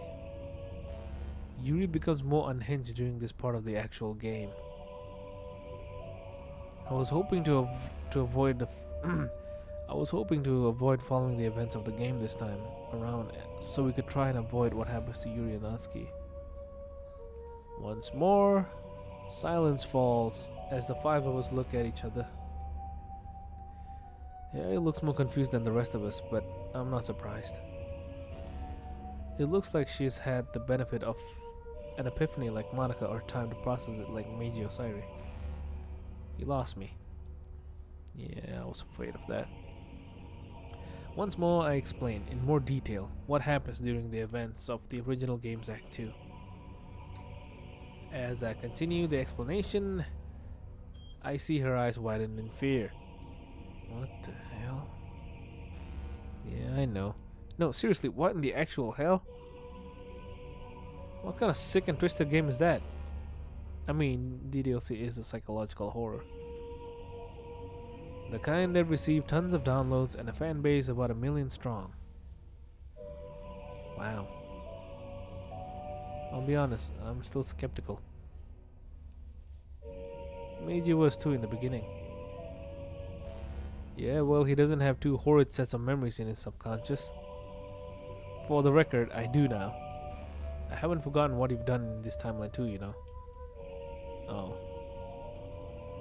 Meiji, that's enough for now. Since when did I go from berating Yae to defending her? Nope. It isn't defending her. It's just that we don't have time for this. Though, we will have to talk about everything she's done at some point. We need to focus on on the task at hand. You wanna fight? Do that later when everyone is guaranteed safe. Got it? Okay, everyone? Does that sound good? I hate encouraging them to look forward to a fight. But even so, the mission has to come first. Monica frowns and Yae looks nervous. We should focus more on making sure the others are safe, yes. This seriously sucks. At least give me some time to think it over. We don't have the luxury of time. It's Wednesday already. We only have 2 more days until, in the game, Yuri herself to death.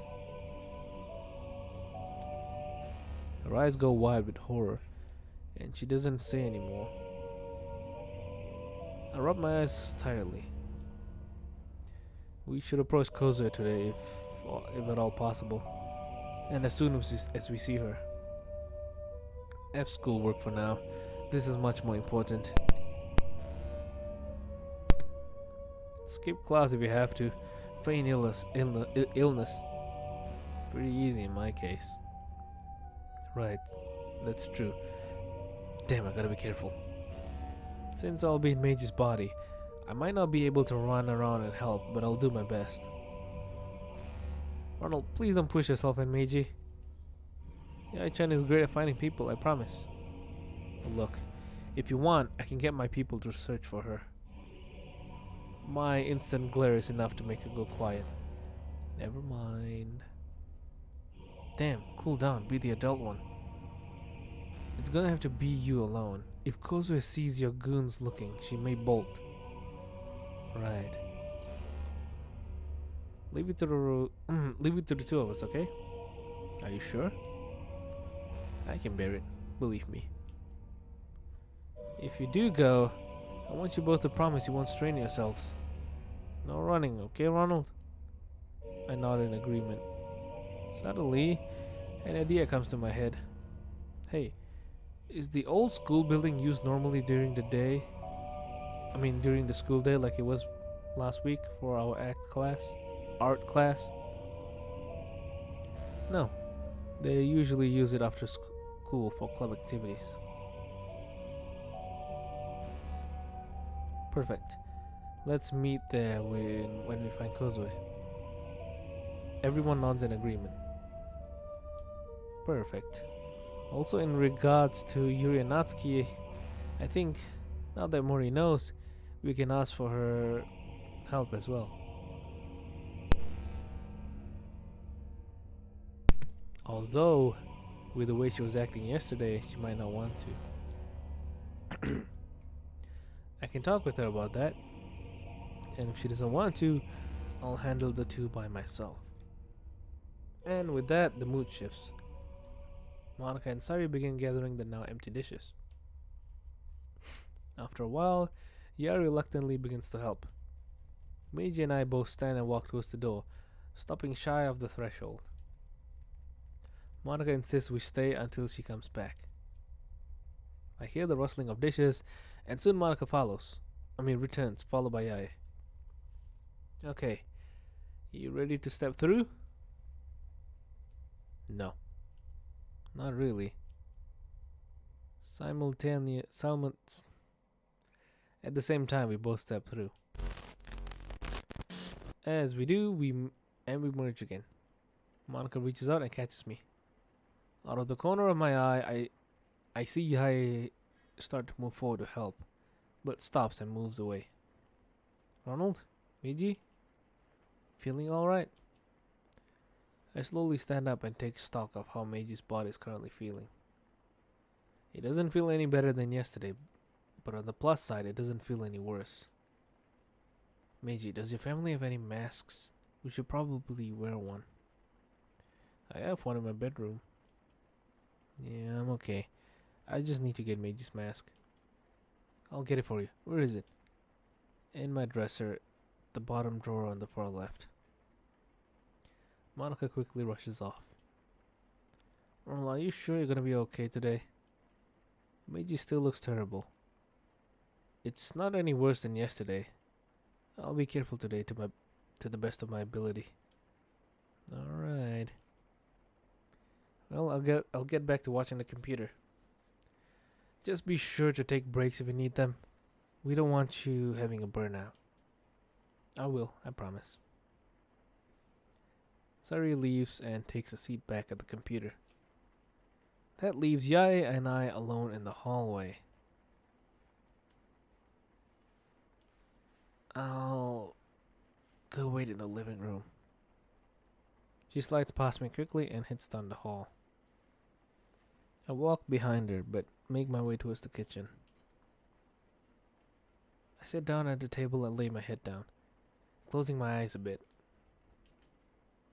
After a minute or two, I hear someone walk in. A cool hand pressed against my forehead. You're not feverish, at least. Looking relieved, she hands me a few disposable face masks, which I take and place in my pockets. Save for one which I put over my face. Hey, where's Kawahashi? She's in the living room, waiting. You ready to go? As ready as I'll ever be. Leaning in, she briefly... Nah. Sorry about that, Meiji. It's cool. Well, let's get going. Sayuri, we're off. Have a good day, you guys. Same to you. Stay safe. And with that, I grab umbrellas for us and open the door. The moment we step into the street, I immediately realize my mistake at leaving at the same time. A small group of students sees us exiting the Jesus Gate. Damn it, this isn't what we needed. The school rumor mill is gonna be exploding by the end of the day. Someone like Meiji hanging out with the school idol and school... I know who I am.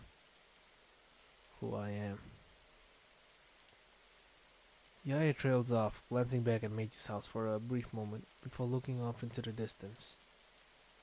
I feel my fist clench. Calm the hell down, me. You know what she's been through. Who's she? Ah, damn it all. Is this how it's always going to be? Her and I bickering until the end of time? Yuri turns and I look into her eyes.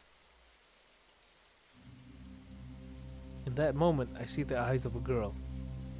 Not a monster. Not an enemy. Just a girl. With tiny hands. A girl who has suffered more torment than all the others. A girl whose body was taken away from her by a monster. In both timelines. I take a quick involuntary breath. For the first time in this cursed world, I see Yae Kawahashi. Make one punch? What's wrong? The fear in my eyes only increases as she speaks. Enough of this. To hell with the consequences. I step towards Yae. All hatred and malice gone from my mind for the time being. Make one punch? I place my hand on her shoulder and look into her eyes. What are you? Stop! Yae. My calm, low and gentle voice shocks her out of her panic.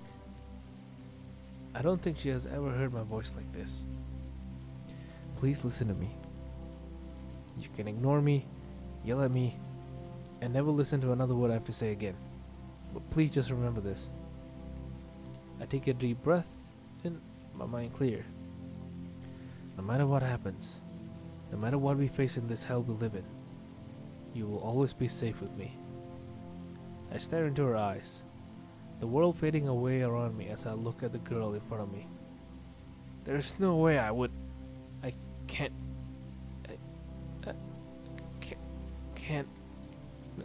No. Her eyes are locked with mine. They appear to scream in desperation, looking for even an ounce of truth in my words. This might be one of the stupidest things I've ever done, but It's now or never. I gently place my other hand on her remaining shoulder and muster up the gentlest voice I can manage. You are nobody's princess. No. No. Buddies? Princess?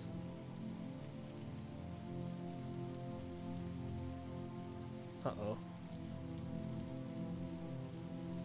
All at once, Yae throws herself into me, crying at the top of her lungs.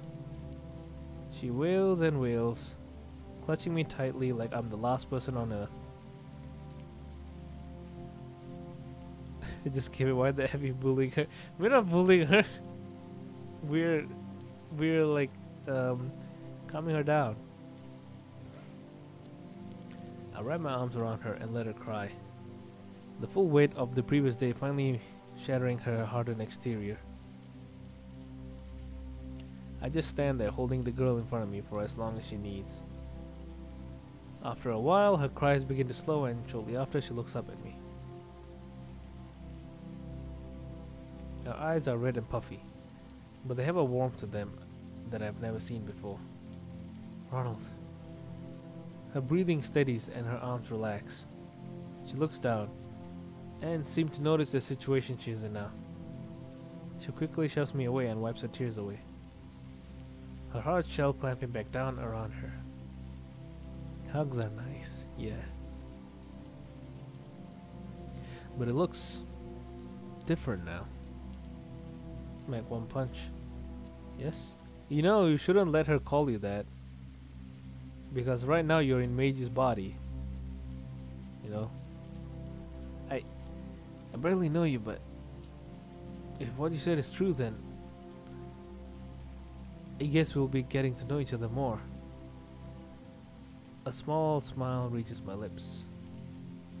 We still have a long ways to go, but this is a better start than any. Yes, we will.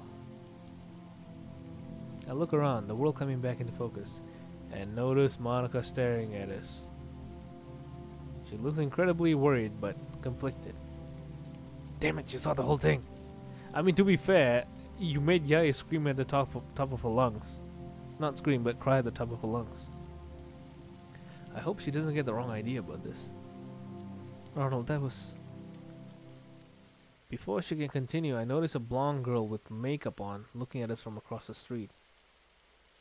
Wearing a Sakura Academy uniform. Crap, someone saw! The two girls follow my gaze and see the blonde girl running away before disappearing behind a building. Well, there is nothing stopping the rumor train now. Damn it all. You just had to do it outside, huh? I look back at Monica and Yae, both with defeated looks on their faces. Let's just head to school. The two nod and we continue our walk in silence. The three of us keep on walking for a while. Monica leans over and whispers in my ear, her voice a conflicted mix of praising and stern. With the music louder than before.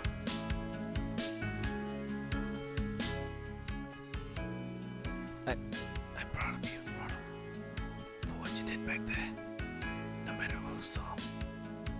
I look back at Monica. Her expression tells me that she's still uncertain, but I know she's also being genuine. I just imagine Monica standing awkwardly next to them during the whole ordeal. Yep. Yeah, that's so being the third wheel of it all. After, like, you know, like solidifying your relationship with him.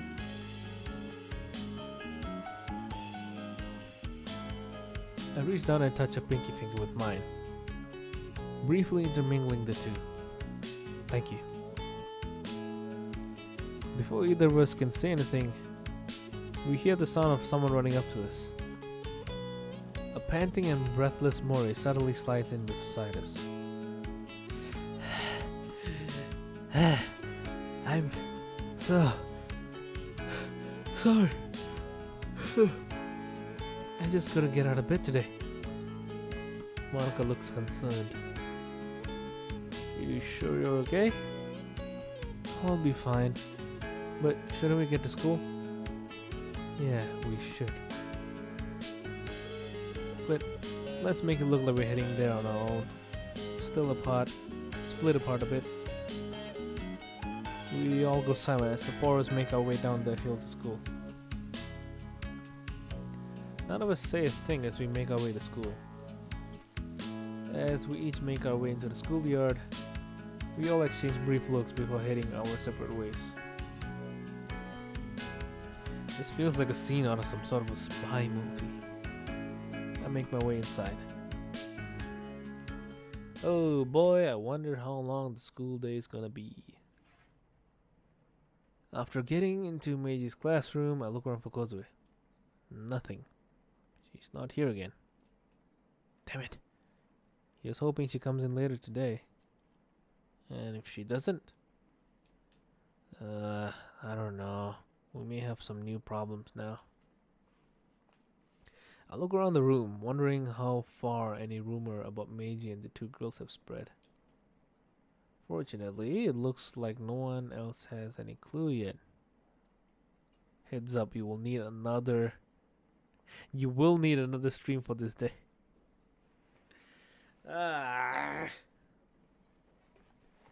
Should I?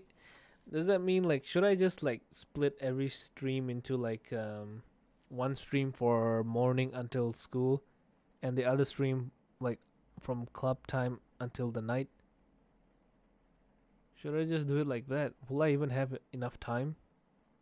How many days are in the game anyway? Because right now we are on Wednesday. So we have Thursday, Friday, Saturday, Sunday. We have like 4 days. If we split that into 2, we have like 8 days of streaming, you know? If it's only like 4 more days, then I can pretty much handle it like making 2 streams for a single day. But if we have like another week, oh boy, it's gonna be harder then. Depends on your time. No, that's not what I meant. I meant how many in-game days are there? Cause right now we're on Wednesday. Does the game end on like Sunday? Or hey, you know what? I can actually check the game files. Spoil myself a bit. Let's see.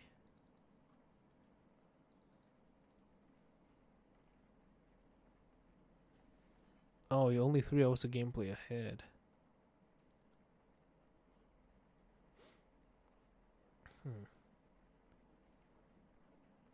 Well, I don't see the days thing anymore. Game files, MC will die. No, that's not how it works.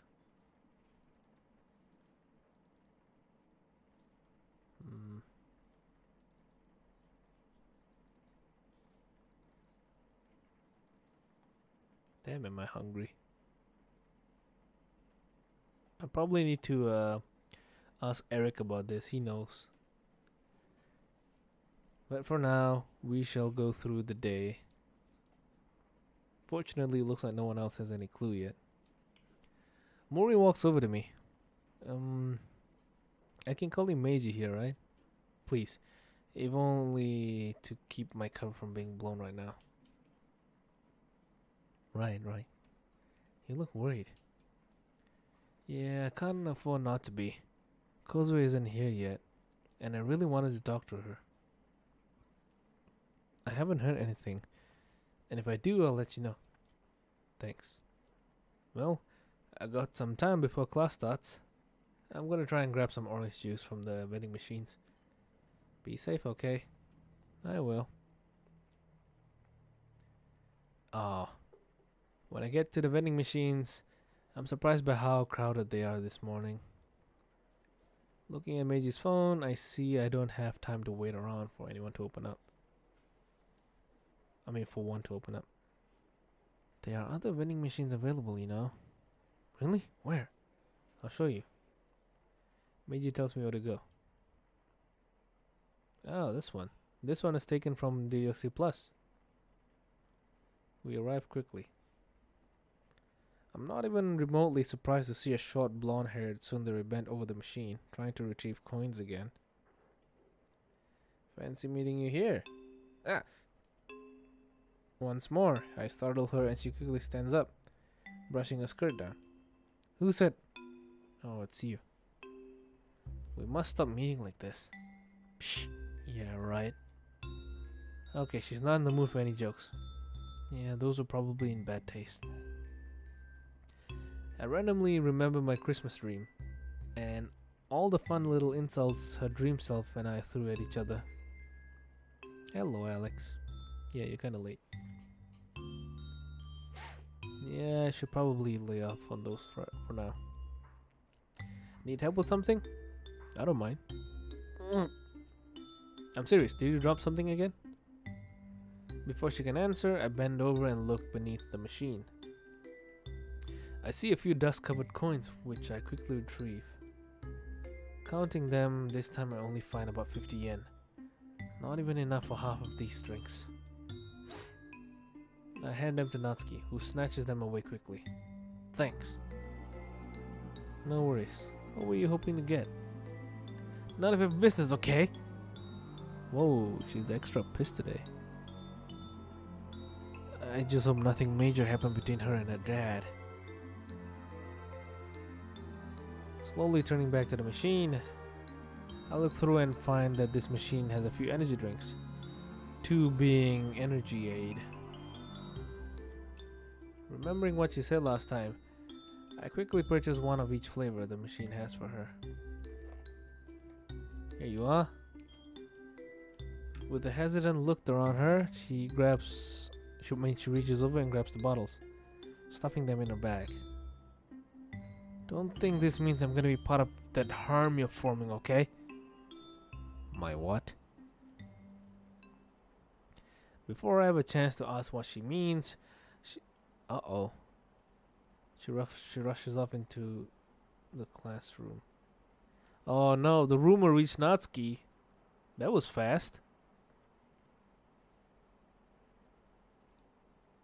I quickly buy a couple of bottles of the only orange juice I can find and make my way back to class. What does she mean by that? Because, you know, that blonde girl saw... Could the blonde girl be Natsuki? Yeah, that blonde girl might have been Natsuki. If it was Natsuki, thank goodness. But if it wasn't Natsuki and she found out by rumors, then oh no. What rumor? That, you see, like, the main character is not supposed to be around Monica, because in this timeline, Monica is supposed to be a friend that he barely knows.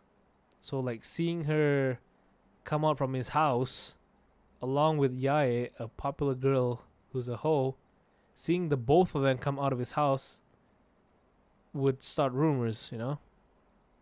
So, I just hope the blonde girl who ran off was Natsuki. Anyway, what does she mean by that? The rumors must have spread already. Damn it. My thoughts exactly. But we don't have time to correct the entire school. Besides, if we deny it, it'll look suspicious. Yeah, I guess so. I return to the classroom minutes before the bell rings. Before I even have a chance to sit down, Mori comes almost storming over to me.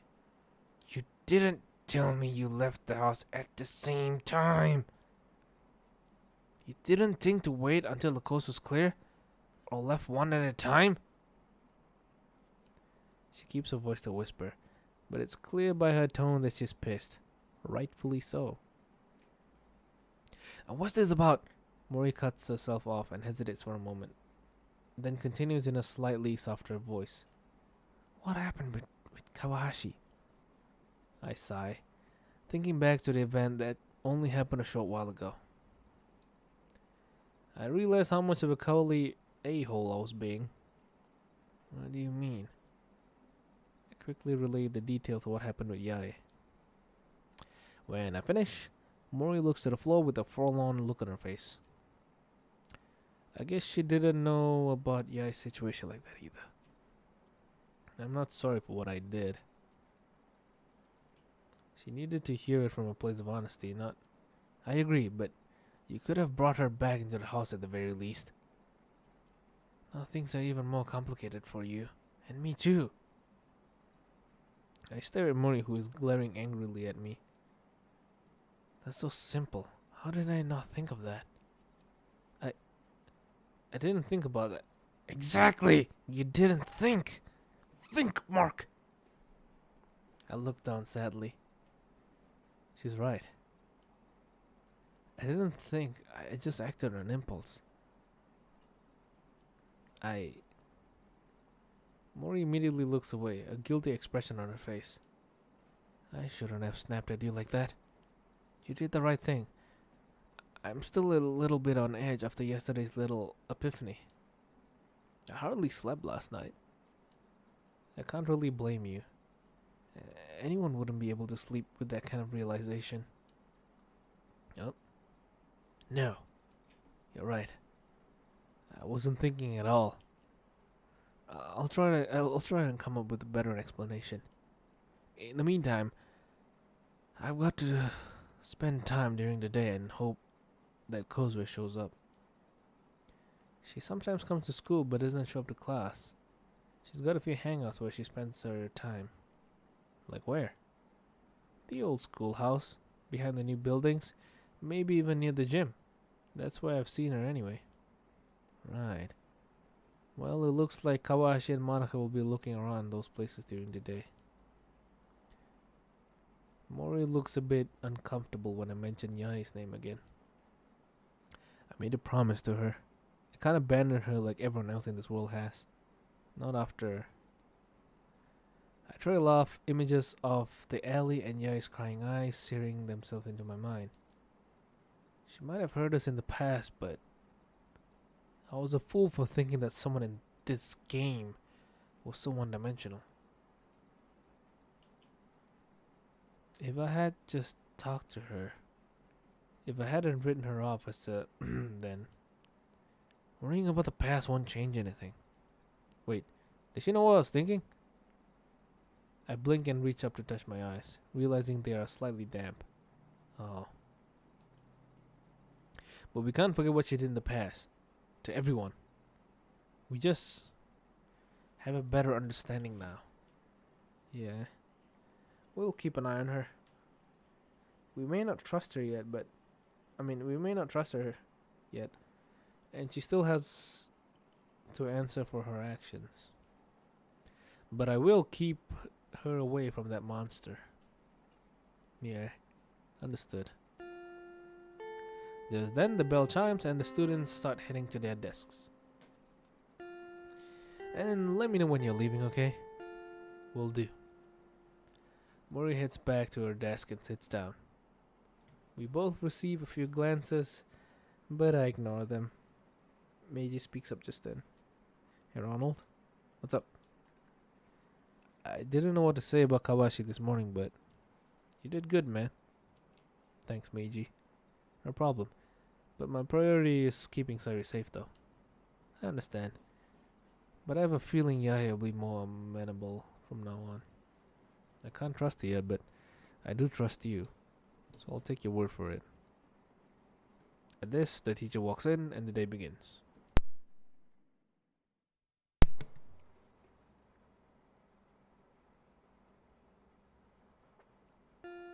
Two classes pass, and I decided to make my move. With a small break between classes, I slowly stand and pull up Meiji's phone. As I walk out into the hallway, I shoot off a text to Monica. Meet me in front of the vending machine near the stairs. I quickly get a reply a few minutes later. The one being repaired? That's the one. Okay, be there soon. I close the phone and make my way as fast as I can down the hallway. I reach the staircase and sit down on the stairs, sighing as I lean my head against the wall. What a day to be sick. I wish my body wasn't as weak as it is. Then maybe I wouldn't have gotten sick. It's alright. We'll push through. I clear my throat and decide to give Meiji's voice a rest.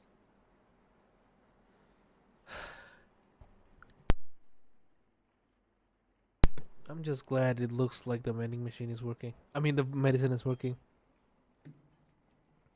I pull out the orange juice I have in Meiji's pocket and drink quickly. Me too. Any idea what might have caused it? Remember Monday? We did get a bit wet on our walk. You moron, you looked up at the sky a couple of times. Yeah, but last week Yuri said getting wet doesn't contribute to getting sick. Well, Yuri's not a doctor, okay? We could have caught it from Yuri's mom. She was coughing. Oh no, we have a cancer. Although that could have been from whatever cancer treatment she's been getting. Either way, it seriously sucks. I know, man. I know.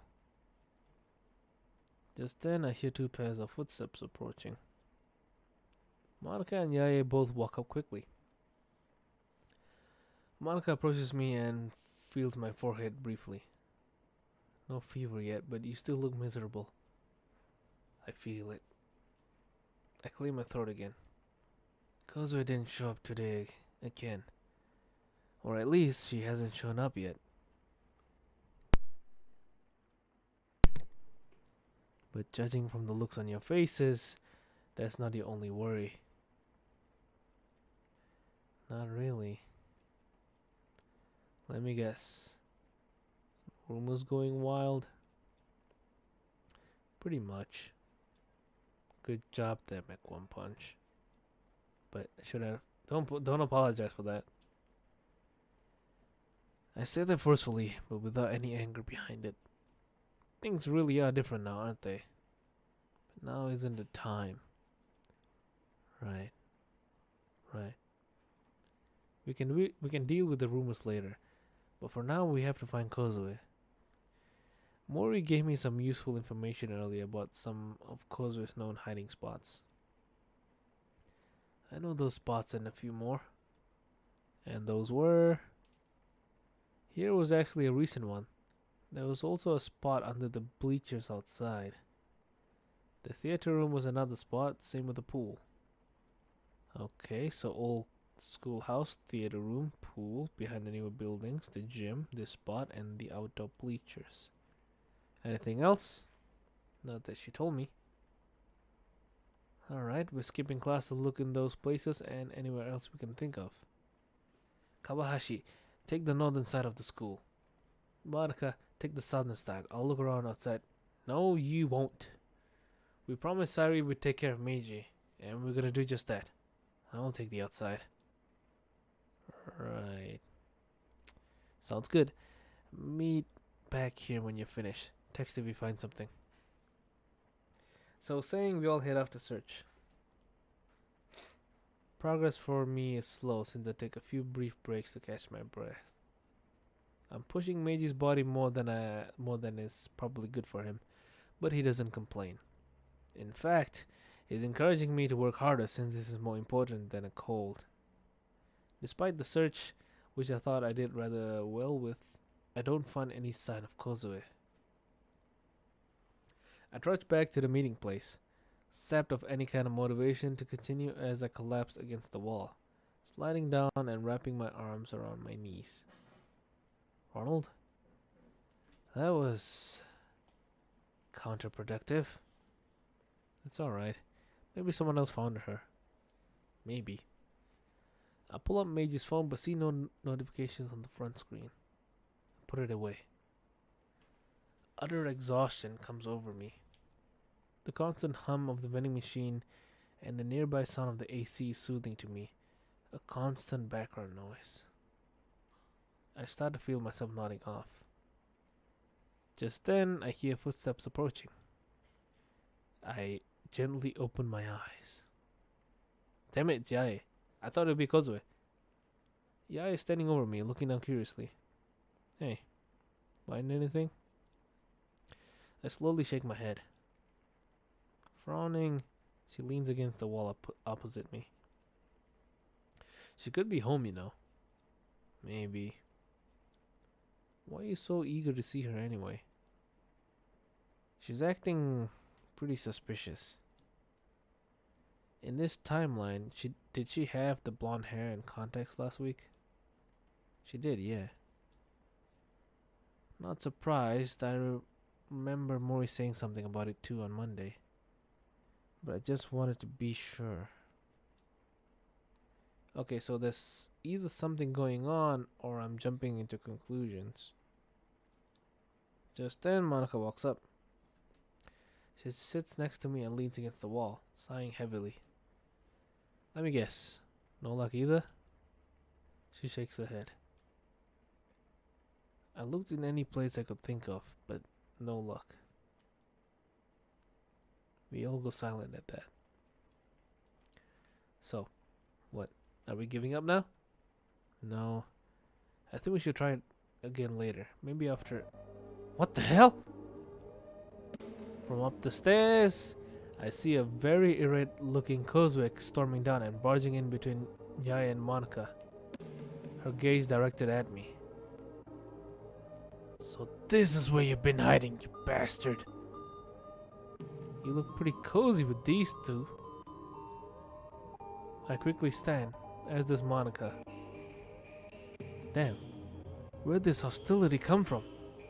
Unless... So the rumors were true, you two-timing frick? Yeah. Damn it. I'm sorry, what? And with Kawahashi of all people? This STD-ridden... Asano-san I can understand. She's a school idol and every male student's dream. But this giraffe-necked bee... Wow, I've never seen her this pissed. Not even last Monday. Kozue, it isn't like... Kozue? What, are you planning on making me part of your harem too? Despite this part of the school being relatively isolated thanks to the repairs being done, I can see a crowd beginning to form nearby. Oh boy. Fine, Tani-san, that's not what happened. Frick that, you damn liar. Tani, if you'll just calm down, I can explain. Is this how you're getting revenge on me, huh? For all those times I picked on you? You and Sayuri? What the hell? How does she remember? I don't know. Did you make a deal with Chiba to pay off all the students to conveniently forget that Sayuri exists? She does remember! People around here are claiming to not to know who she is. If this is some kind of sick joke, I'm not laughing, alright? I stiffen and stand up straighter, focusing my attention slowly on Kozue. You want answers? You want the truth? I feel my own anger rising once more. Monica, Yae, follow me! I grab Kozue's wrist, not even attempting to be gentle now. Follow me, Kozue, now! I drag her outside. Ooh, nice room. I yank her into one of the hallways of the old school building, and only when I'm sure we're alone do I let her go.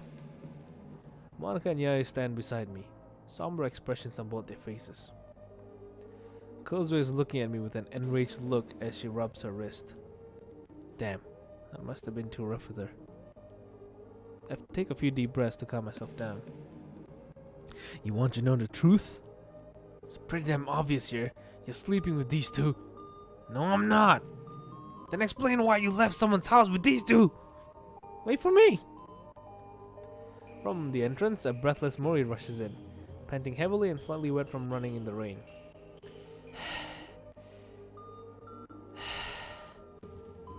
Is everything okay in here? Well, looks like you somehow managed to rope in Fujiwara-san into your little F-buddy system then. Shut the frick up for once in your life and listen! Everyone goes silent at Yae's sudden furious outburst. If you're gonna go around making stupid accusations like that, you better have the evidence to back it up. Kozue looks at Yae shocked. What the frick? I have all the evidence I need. You never associate yourself with someone like Chizu here. Isn't he too far beneath you? That has nothing to do with it. Is that so? Didn't you tell me once that I'm gonna collect all the dumbass boys in the school before graduation? Kozue, that's not. Don't you dare call me Kozue, you freaking. Enough! Oof. I slammed my fist against the wall.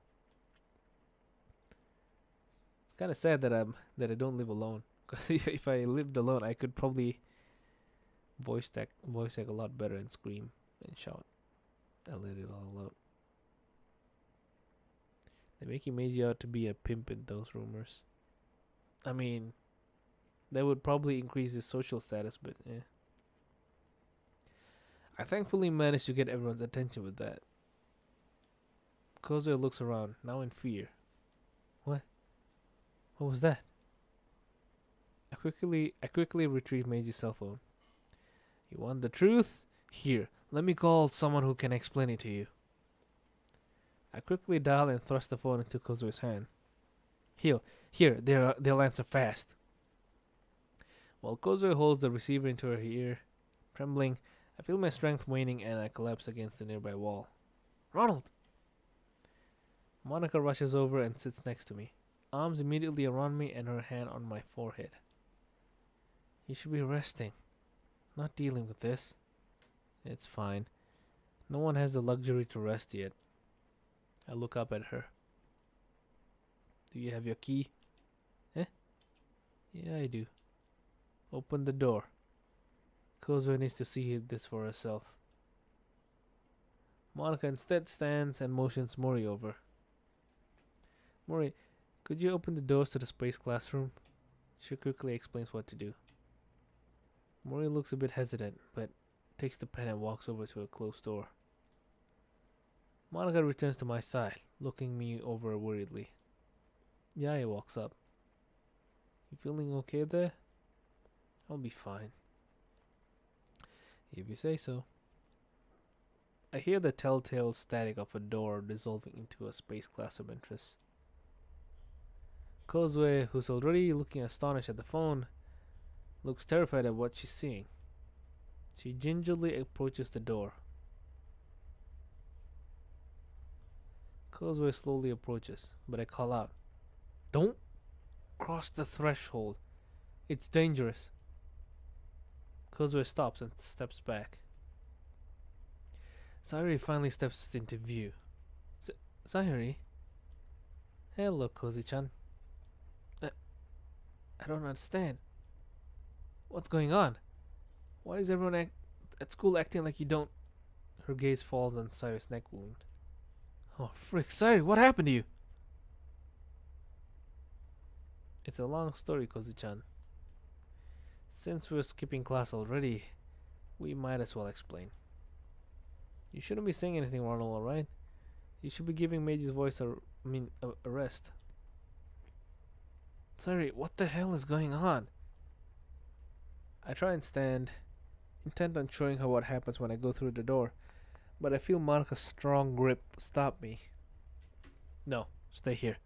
You can't put any more stress on Meiji's body than you two already have. I slowly lean back against the wall. I know you have a lot of questions right now, Kozu-chan, but please, listen to me first, okay? Alright. Thank you. Monica, could you help me explain? I can try. And the explanations began. Monica and Sayuri do their best to explain while Kozue stands there dumbfounded. Yae stands next to me, hands behind her back and leaning against the wall, looking out the window at the rainy landscape outside. All Meiji and I can do is sit and listen. All the while, I can see Kozue's face growing more and more horrified as Monica and Sayuri once more relay the events of Doki Doki Literature Club to the unwilling new secret bearer. I'm so focused on how Kozue is reacting that I almost miss Meiji's question. Huh? What did you ask? It wasn't a question. We can't keep telling new people about this. We didn't have a choice. Yae started making the world fall apart and Kozue remembers last week. I guess, but why is Tani immune to the reset? It has to be a character file. But I have no idea why it's like that. Do you have any theories? I got nothing. It is completely unique, even compared to my file, which is locked behind a username and password. Right.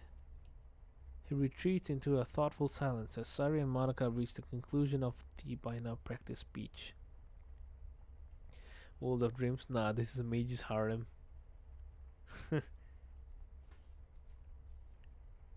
So, that's the truth. I have a hard time believing it myself sometimes, but look. She rubs her neck. If anything, this is proof of what happened last week was real and not some dream. More like a nightmare.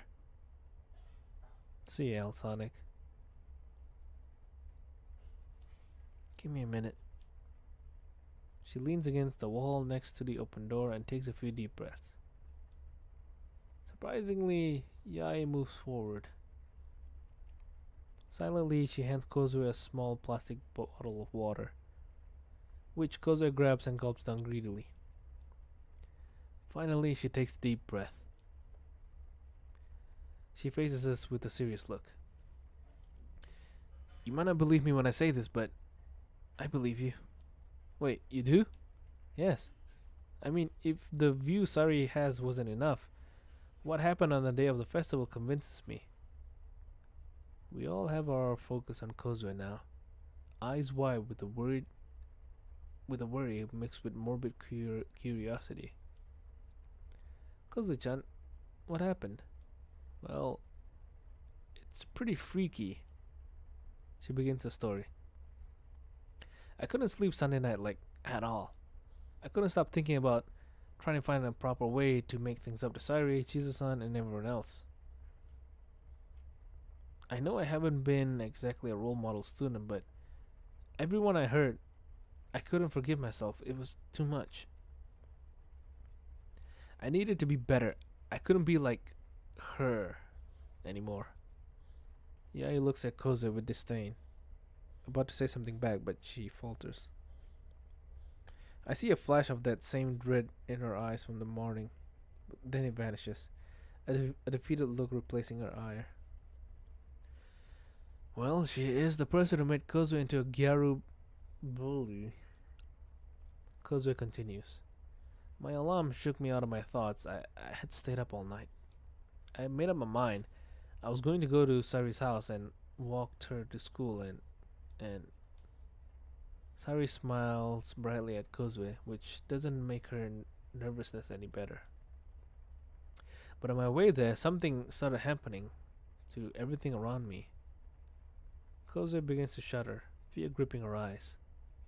The ground, the sky, the trees, the houses, they all started ripping themselves apart, like some sort of effed up broken video game. Wait, she saw the world glitching as well? Like me and Monica? Hey, Week, welcome. I have a question for you. How long is the game actually, in terms of in-game days? Like, right now we're on Wednesday. So does the game, does Act 2, does this mod end in Sunday? Or it ends on Friday? Really? Oh, so that means I can do two streams. I can do 2 streams for a single day then.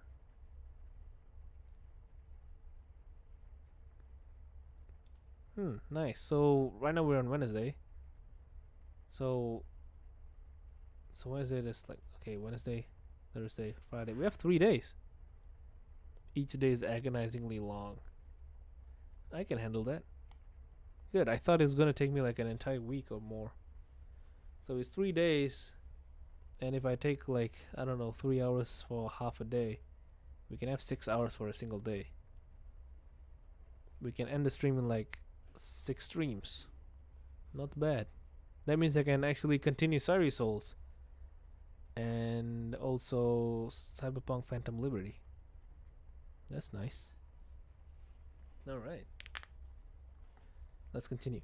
Wait, you saw the world glitching as well? Like me and Monica? Everyone goes still, and Monica and I exchange a terrified glance. I can even sense fear coming from Meiji. I tried rubbing my eyes, thinking I was just hallucinating from lack of sleep, you know. Oh, see ya, Big Trust. Sleep tight, my friend.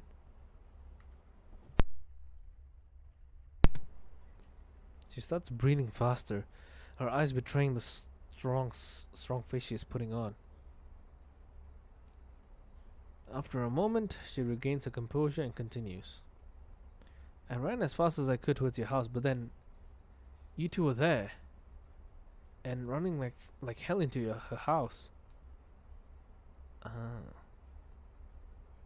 Kozue points at me and Monica. I tried yelling at you to get your attention, but the sound that came out sounded like shattering glass and freaking screams of the damned. Then I felt like I was kicked in the, well, everything, and slammed my face into the pavement. Next thing I know, I was in my room again, in bed. My head did not even hurt. It felt like I sleep well too. I started panicking and checked my phone, and it was Monday again. Last Monday at midnight. And that's where things got even weirder. Weirder than the world disintegrating around you. I saw Kozue glare slightly at Yae. Yes, Kawahashi. Even weirder. What happened? Well, when I went to the bathroom to splash some water on my face, I saw that I still had my blonde hair. Before you say anything about that, Kawahashi, that was weird to me because I'm pretty sure that I wasn't dreaming or having a nightmare. I know what my dreams are like, and last week was certainly no dream. Monday again. Now you have to go through 5 days again. Imagine this mod as like a loop. This unending loop. Well, to be fair, I've been caught in this unending loop of DDLC. Every single mod starts on Monday and it ends on the festival, kinda. It revolves around the festival. Or something like that. Just a reminder that our main character, the player, has seen Meiji's wheelie before he saw anything from Monica. I'm just putting it out there again. He saw Meiji naked before he saw Monica. I just find that funny. I washed up my hair dye before I went back to bed.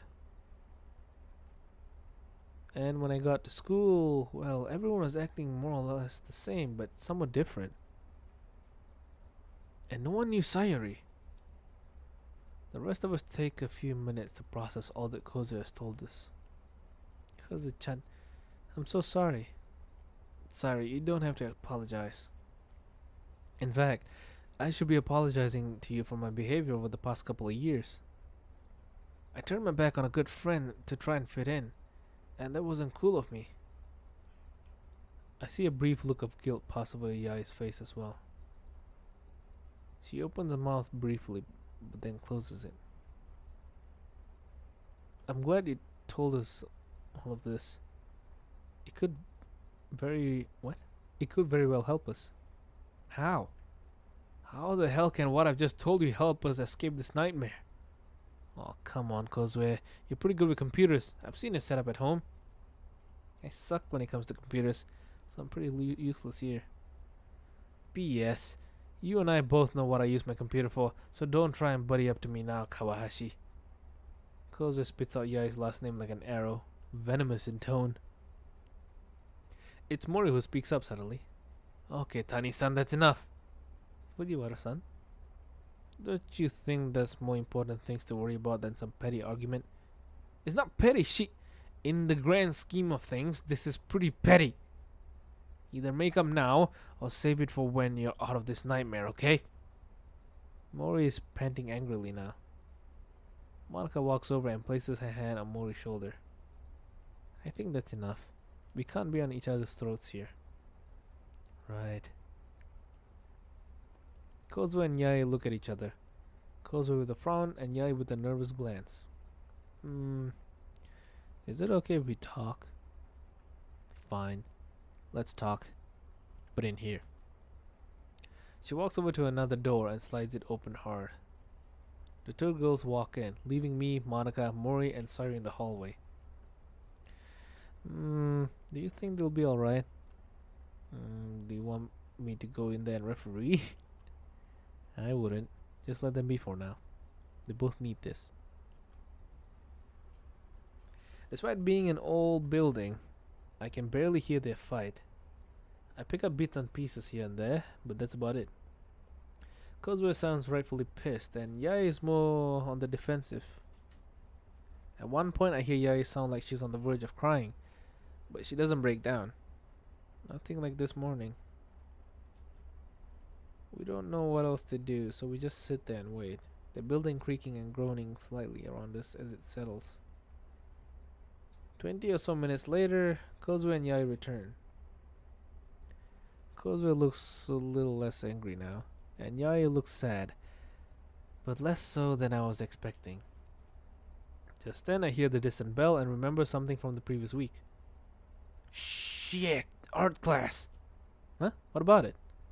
Last week on this Wednesday, the art class teacher was sick, so we had to have art class in this building. But last time we were on the second floor. Right now we're on the first. I feel a relief wash over me. Right, that's right. Even so, shouldn't we scatter? What if it's different this time? Kozue sighs. I doubt very much it'll come to that. No, she has a point. We can't be too careful. I'll go look. No, I'll go. No one will be surprised if they see me. Before I can object, she quietly runs past me towards the entrance. We all watch her go. Then Sari speaks up. She needs a hug. Aww. She isn't the only one. I look over at Yae, who looks away. If you think for one moment I'll be accepting a hug from you, forget it. Mori pushes Yae towards the space classroom with enough force that she stumbles right into Sari's arms. She stiffens, but when Sari rubs her back, that's when the waterworks begin. She begins to cry, gently at first, only letting forth sobs and brief hiccups and gasps as tears roll down her face. She tries to rein in her tears, but Sari's comforting hugs only seem to bring them out. Kozue returns a bit earlier. I don't see anyone coming. She pauses when she sees the crying Yae. She starts to say something, but a glare from Mori shuts her up. Relenting, Mori walks over to Kozue and, like Sari, hugs the former Gyaru, who immediately lays her head on Mori's shoulder. Monica, who is now sitting next to me, watches this with hesitation. I never thought I'd see these sides to the two of them. I know, but they need this right now, and I'll take all the respite we can get. And now that they've talked it out, they'll be able to focus on the mission better than they would be if they were at each other's throats. Like this morning, I haven't really been mad at Yae since then, if you can believe it. I guess. This is for the best, trust me. What was it you said on Friday? We need to put hands to work, right? Monica smiles. Don't tell the others, but that's another one of my catchphrases. No promises, love. She leans against the wall. As do I. Meiji? You awake? Yeah, I'm still here. Something up? No. I just wanted to make sure you hadn't passed out on me. Not yet, man. Although I'll be honest, I just want to curl up in bed and forget the world ever existed. To be honest, same. And not just because I'm experiencing this cold with you. Sucks, doesn't it? You have no idea. I hate this so much. Just hope no one notices and sends us home. That's the last thing we need. Yeah, I get that. The two of us lapse into silence as I try not to fall asleep myself. Eventually, the sobs of both girls start slowing down. I open my eyes and see Yae and Kozue have broken from their hugs and are wiping their eyes. I slowly stand with Monika's help. You two gonna be okay? Kozue and Yae exchange a now uncertain look. I think I'll be alright. I've been worse. But Fujiwara's right. We have bigger problems. I nod. One problem at a time, yeah? To my relief, everyone nods. Well, we should actually get back to our classes. Or stay here until lunch starts in. I look at Meiji's phone and I'm astonished to see that it's only 30 minutes until lunch. A half hour. There is silence for a bit, then Kozue speaks up. I think I'd like to talk to Yae some more if that's okay. Sure, that's alright with me. How about you all? Mori, Monika, and Sayuri all take a bit to drink. I mean to think! Speaking about drink, I need to drink some water.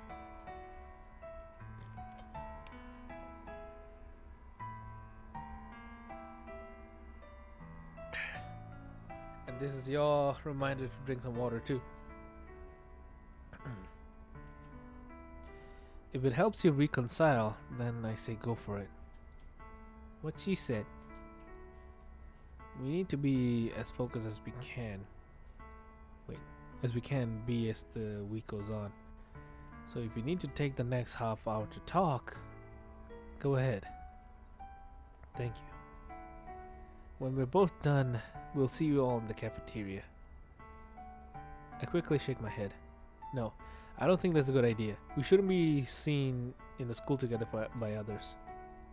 Kawashi, when the school is over, bring Kozue to Meiji's house. I know where you live. Oh, yeah, that's right. You were around Sayuri's house on Monday. I was. Damn it, Ronald!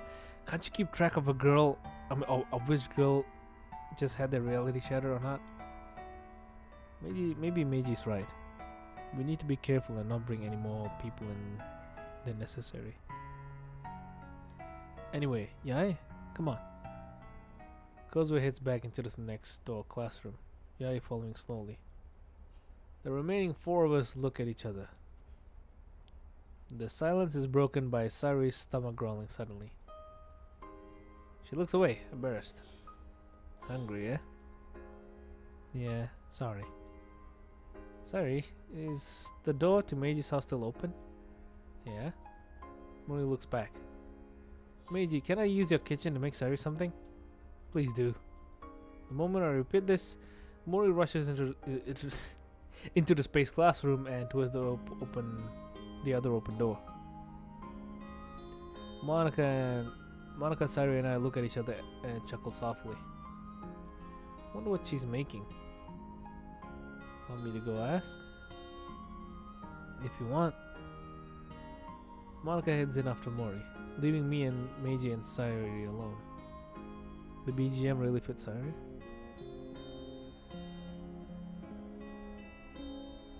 Yeah, it does. When we're alone, Sayuri's expression falters a bit. Sayuri, this isn't good. Could the effects of the script be catching up to her? What's wrong? Oh, frick me, that's a stupid question. No, it isn't, Ronald. I guess the rain clouds are affecting me even when I'm trapped in here.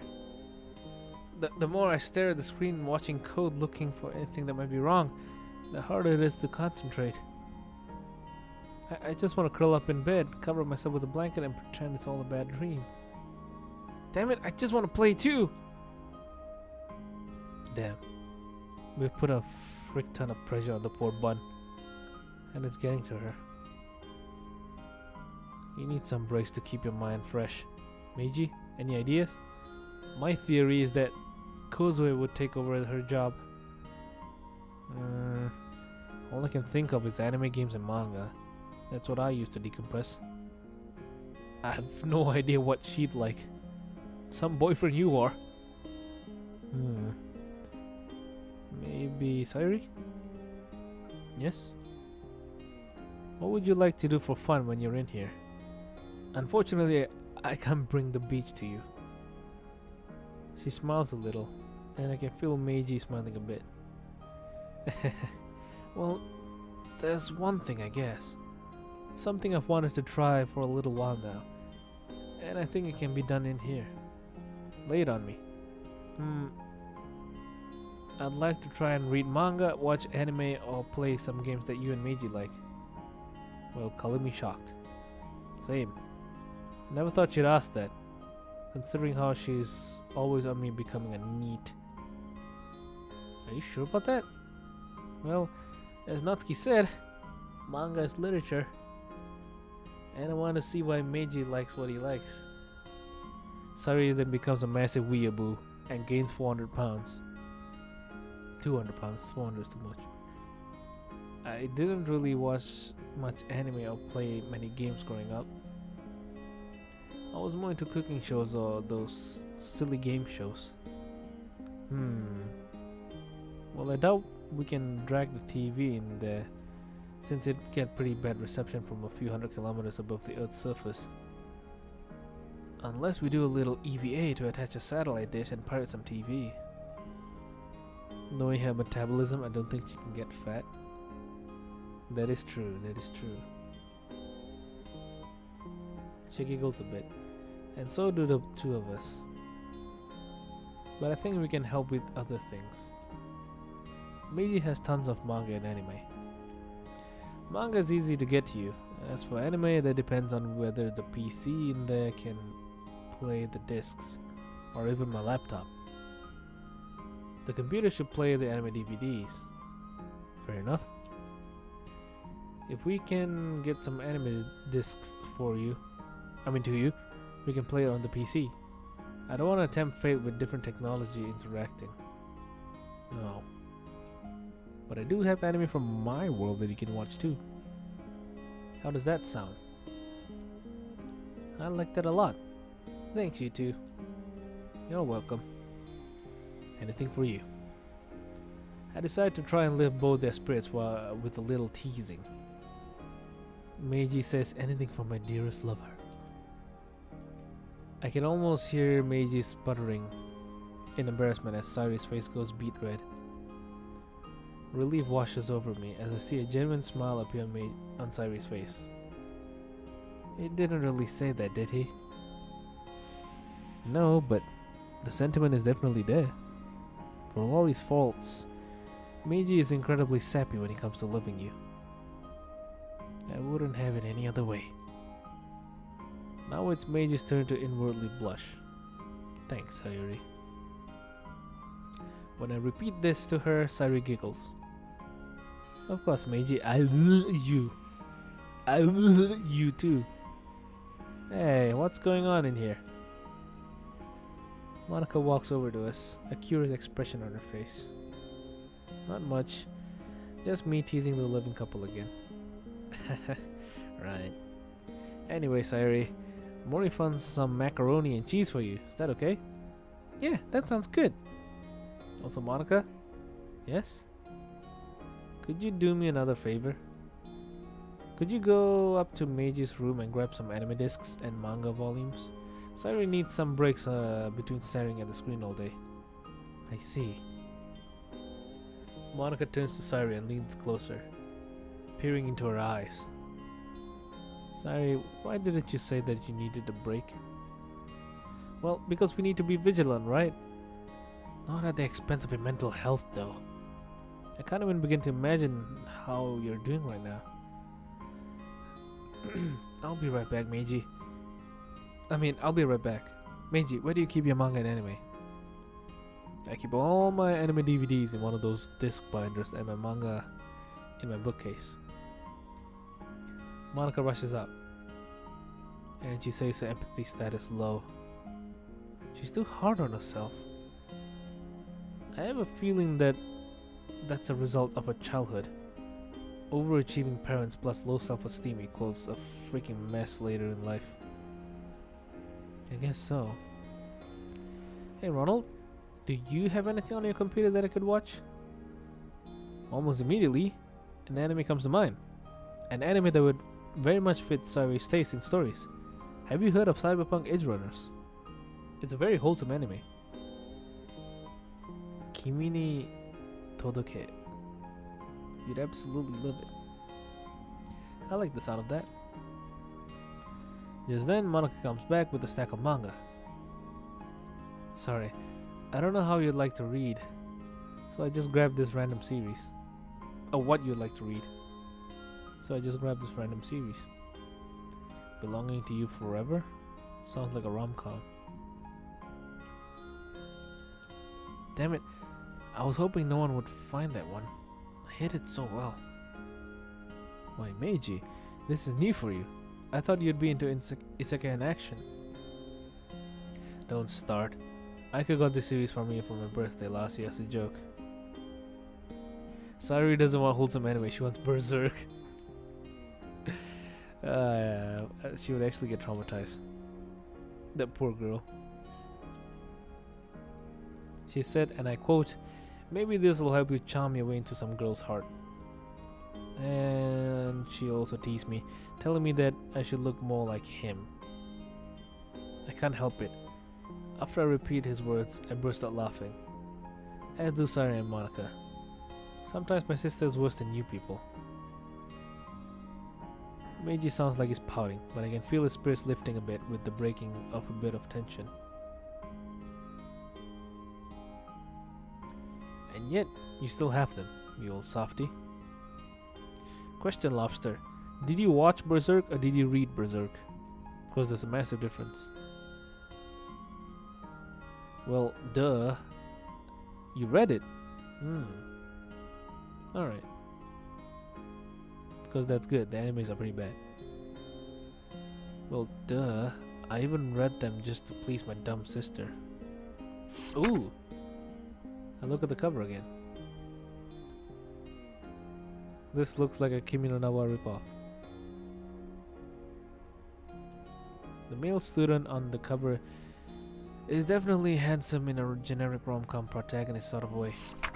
The female student is definitely has best girl vibes coming from her, not gonna lie. Looking over the few other manga volumes, I noticed that one of the later volumes has an announcement on it reading anime adaptation coming summer 2017.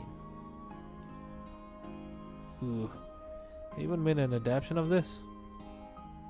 A 3-part anime movie series. Well, did you watch it? Yes, tell us. Yes. Oh dear God, I can't even. I collapse against the wall behind me, laughing my ass off.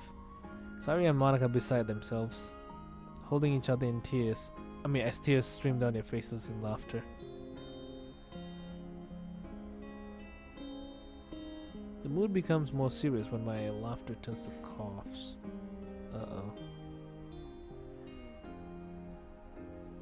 I don't know why, but despite the story, Berserk seemed less nihilistic than some other manga I've read, including Basilisk. I think that's where he got it wrong. Berserk isn't nihilistic at all. I mean, to be fair, Guts is not a nihilist, he wants to live. That's the entire point of Guts' struggle. He's called a struggler for a reason. Even though he doesn't really have a purpose in life, he lives just for the sake of living. He lives to fight because he knows nothing else. And eventually he lives for Casca because he has no one else. A non-nihilistic story will never really upset me. Yeah, it's not a nihilistic story. Berserk is a romance. That's said by Kentaro Miura himself. At the core of it all, Berserk is a romance story. A really fucked up one, but still. Ronald? Monica rushes out of the space classroom to my side. I chuckle as she supports my back. Meiji must be really freaking weak if just a simple fever or simple cold can get him this weak. Get him to just fall down. Yeah, probably deserve that one. Revenge is sweet. Monica looks more worried now. But I put my hand over hers. Berserk shoujo manga all along. Wait, actually, towards the end when Shirke or Shirk, I don't know how to pronounce her name, when she shows up, the manga does change a lot from its gritty, dark, edgy nature. It changes more wholesome once Shirke shows up. You know how colds can be in an anime. What do you mean colds? Relax, I'm fine. I just got a little carried away is all. She relaxes a bit and helps me to my feet. Okay everyone, enough of the teasing for now. We really should be getting more serious. Berserk is literally Twilight. I'm never playing Left 4 Dead with you. What's going on out here? Kozue and Yae walk out, both looking curiously at us. Nothing, I was just teasing Meiji. Anyway, are things okay now? Oh, they're completely okay now. Is that what you expected me to say? Of course things aren't okay. Clenching her fists, she turns back and glares angrily at her once best friend. Maybe we'll talk later. I still need to think this through.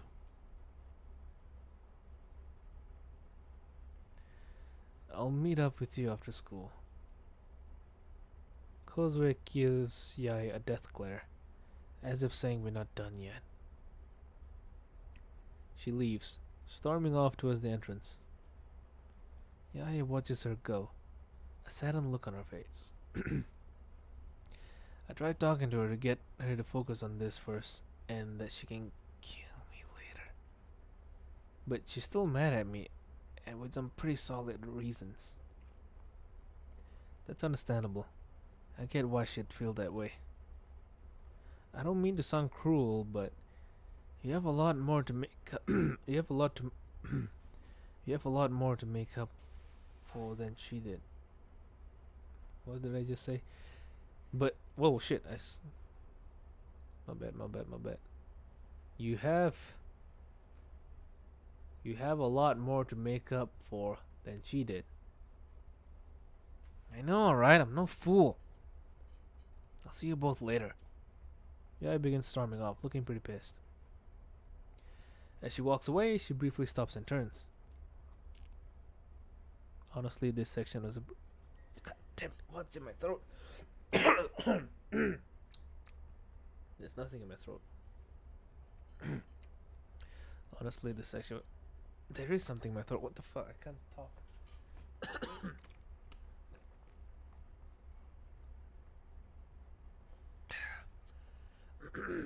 Honestly, this section is a nice break from the plot. Yeah. And then Griffith happened. Griffith. Ghost PP. What? Hell no. Make one punch. Just keep an eye out for other students. Why? You know. I mean, you know why. The blonde girl. Never mind. Before she can say anything else, she runs off. I turn back to Sari and Monica, guilt washing over my face. I am an idiot for thinking the rumors would only affect me. Sari looks at me with a disapproving look in her eyes. Don't say that. You did the right thing. I know, but I could have brought her back into the house. We hadn't even started walking yet. Then we'd only have one rumor to deal with. Maybe.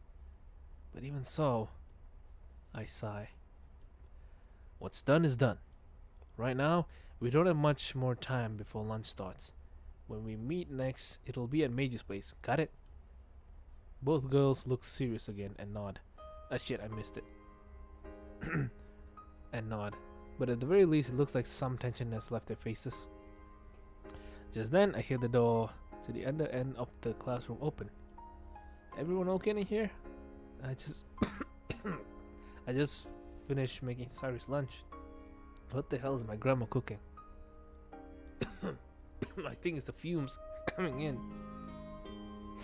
Mori walks in with a steaming bowl of yellow macaroni.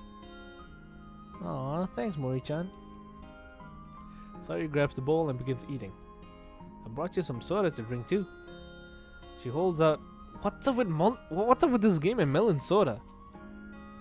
Monica, Sayuri, and I exchange a small smile, which Mori sees. What's with that look? Well, we'll tell you later. For now, though, it's about time for us to have our own lunch. Don't you agree, Monica? Right, yeah. Also, I don't think we should sit together today. Yeah, he's right. Those rumors are spreading like a wildfire. I had a feeling you'd say that, but I'm not gonna disagree. On the plus side, it'll give me and Mori a chance to talk. I like that a lot, actually. Heh, thanks. But it's not gonna be all fun talk, you know? Now that I think about it, melon soda appears in various animes. Next time I'm gonna try melon soda, see if it's worth the see if it's worth the hype. Even though there's no hype, it just shows up in this game a lot. And like you said in anime, I'm gonna see if it's that good that anime have to keep using it. I know, I promise. Ronald, Meiji, Sayuri, I think we God damn. I think we'll see you all after school. Sounds good. Got it. Got it.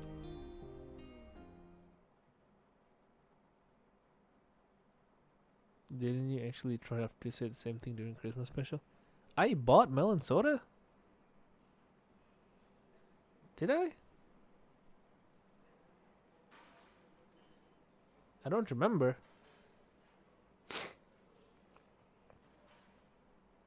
Maybe I should try it again, because I don't remember. What the hell is my grandma cooking? Devil's curry or something? I heard there's a Portuguese dish called devil's curry. My mom tried it once and she burned her lips. I eventually find myself in the cafeteria 10 minutes before the bell rings. A few members of the staff look at me curiously, but for the most part, they thankfully leave me alone. Did she survive? Her lips got swollen.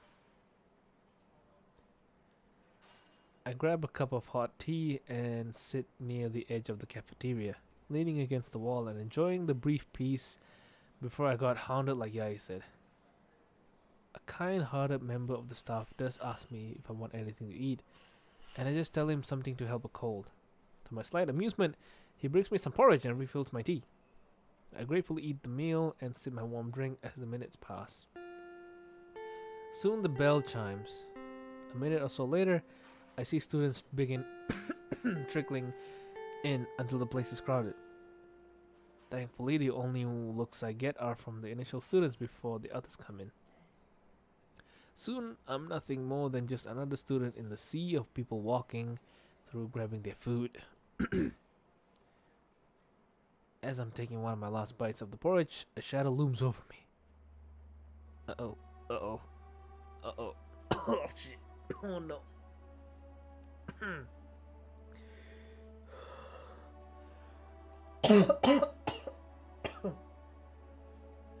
I'm okay. Is it okay if I join you? Okay. I wasn't expecting this. FNAF sounds, please. Why? I mean, I guess so, sure. I indicated any seat at my small table. To my further surprise, she picks a spot directly opposite from me and puts a tray down. Have some water, yeah, that's a good idea. This is your reminder to have some water too.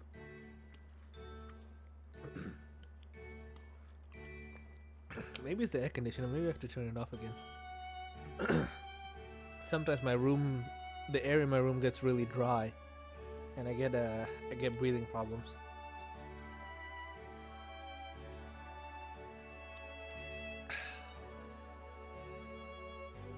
To my further surprise, she picks a spot directly opposite from me and puts a tray down. I can see she's actually grabbed some hot soup and tea. She gives me a curious look as I finish my meal. More specifically, she looks at the mask hanging below my mouth. Are you sick? I nod slowly. Just a cold though, so I should be fine in a day or so. Oh, well I hope for a speedy recovery then. Thank you, I appreciate. Ronald, wait! No. She spoke in English! I stop, but it's too late. Yuri has spoken in English. And in my tired and stressed out state of mind, immediately reverted to English mode. Shimatta. You think? So you do speak English? Well, we're boned. I grab a napkin and wipe my face, then look Yuri square in the eye. Yeah, I speak English. I make sure to keep my voice low as I speak, but not too low so Yuri can hear me over the din of people around us. Jesus-san. Why did you lie to me? Yuri's entire story is a mama in English. I mean, yeah, pretty much. So far. If you want to summarize it that way. I frown and look around for a bit, then lean in. I didn't want anyone to know, alright? It's not something people would expect from someone like me. Besides, if people knew I could speak English, they'd ask for help with homework and studying and such. Is that why Monica and Kawahashi were at your house today? I guess even she's heard about that. Now that I'm back in high school, I'm remembering all the things I hated about it. Yoshika-san, it's nothing like whatever the rumors are saying. Is that so? Then what is it like? My mind races, trying to come up with an excuse. Fortunately, something comes to my mind immediately. Asano-san actually discovered that I could speak English and asked me to help tutor her. Not sure how Kawashi discovered it, but she threatened me to help her. God, I'm such a terrible liar. I see. But that doesn't explain why the two of those girls were seen leaving your house this morning. And there it is. That's one of the many flimsy excuses I've come up with. Yeah, that was a bad call on my part. We lost track of time and it was too late for them to go home, so I let them stay the night. Okay, God, now would be a great time to strike me with a few dozen bolts of lightning to stop the interrogation. She glares at me with an angry glare I've never seen from her before. I don't believe you. Damn it, that was a bust. Fair enough. Listen, I don't know what the rumors were saying about me, but I can say this. Nothing happened between us. You know, I find it hard to believe that a healthy, warm-blooded male and two attractive girls are in one house and nothing happens. Especially when one of them is a well-known... A few nearby students turned to us at Yuri's remark. I wish I could have heard that cry. She deserves to... Yuri blinked suddenly. And an instant later, she's back to her normal, reserved self. Hey, I don't know what came over me. I've been so stressed lately, but I didn't mean to take it out on you. I overstepped. It's fine, Yoshika-san. Is it just me? Or did Yuri's outburst sound jealous? Nope, it wasn't you. It wasn't just you. I noticed it too. Judging by your tone, that's not good, is it? No, it is not. Yoshika-san, I can promise you that nothing happened, There was nothing intimate about anything that happened between the three of us. Huh? And does that include Fujiwara-san too? I was so focused on Yae and Monica problem that I almost forgot that Mori's name was also attached to the rumors too. Yes, that includes her. We just met her on the way to school. She looks at me with a suspicious look in her eyes. If you say so. She takes a spoonful of her soup, then clears her throat. Let's change the subject for now. Thank goodness. She ain't done with this, I can tell. Oh. Alright, what do you want to know about next? I know you said earlier that you didn't want to join the club yet, but I was just wondering if you've given it any more thought. Not really, since I've had little time to think about anything so innocent. Not especially, not even less so now. Sorry. She nods in understanding. I see. I guess that makes sense. Uh-oh. Hey, you two. And other presents make themselves known as Kotonoha walks over to us and sits down uninvited next to me. Let me just increase that unhinged music. Yuri clamps up and immediately looks nervous. Couldn't help but notice you two are talking together again. Something about Kotonoha in this timeline is just off. Yeah, we were. There a problem with two students talking? Oh, no. Not at all. You misunderstand me. I just noticed you two were talking in English is all. I immediately lower my voice. Your point being? Kotonoha's British accent sounds menacing now despite the innocent smile on her face. No point. Just making an observation. Just making an observation. It's nice to see. It's nice seeing another student who can speak two languages like me. British? Aside from you now, I only know two other students. Yoshika and another student who goes to Taisho High. That's cool again, huh? Wait, does this mean her influence goes beyond the school? Bloody hell. Well, that's good to know. I try and be as polite as possible, but I can feel my gut clenching up. I feel like we're gonna be sick. Shit, not again. Your English sounds even better than my tutor. I'd be willing to hire you to help me for a good price. She looks over briefly at Yuri, who's frozen in place now. Should the need ever rise, of course. Damn, she's giving me the creeps. You and me both. I'd rather... Before you reply, I encourage you to think about it, alright? Kotonoha puts a small purse out, reaches in and pulls out a business card. She hands it to me with two hands. Here you are. Call me or email me if you're interested. It doesn't matter who it is. Just take the card how I tell you. Meiji tells me to take the card with both hands and examine it properly. The card is written in a dark gold script and has Kotonoha's full name written on it in both English and Japanese. There's an email address on it as well as a phone number. Meiji tells me to, after a while, put it down. My answer will still be no regardless. Huh? Is that so? If you ever change your mind, keep the card.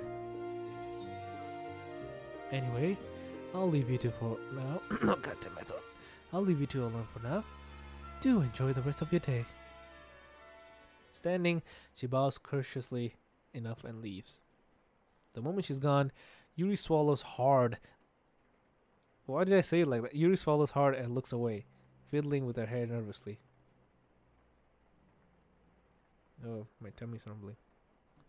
Hey, are you alright? I'm alright. Give me a moment. Yuri takes a few moments to compose herself. Or rather, She attempts to compose herself, quickly standing forcefully enough that her tea spills all over her tray and the table. Wrong got me just cold. Well, it's not like I'm sick. It's just it feels like something is in my throat.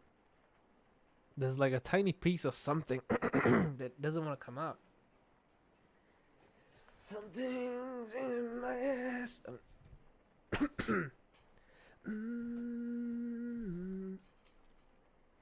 It's the cancer. Don't jinx it. She quick. I need to drink water. Damn, licking my lips feel like I'm licking sandpaper. It's that dry. She quickly makes her way. Oh god damn it! She quickly makes her way out of the room, and I watch her go with concern. I've got a feeling this has something to do with her mom. I was thinking something similar, to be honest. I grab a napkin and begin cleaning up the tray and table. Ronald, can I ask you something? Shoot, man. Do you think that part of the reason Yuri does... Wait, do you think part of the Yuri... What did I just say? Do you think part of the reason Yuri does... Frick it.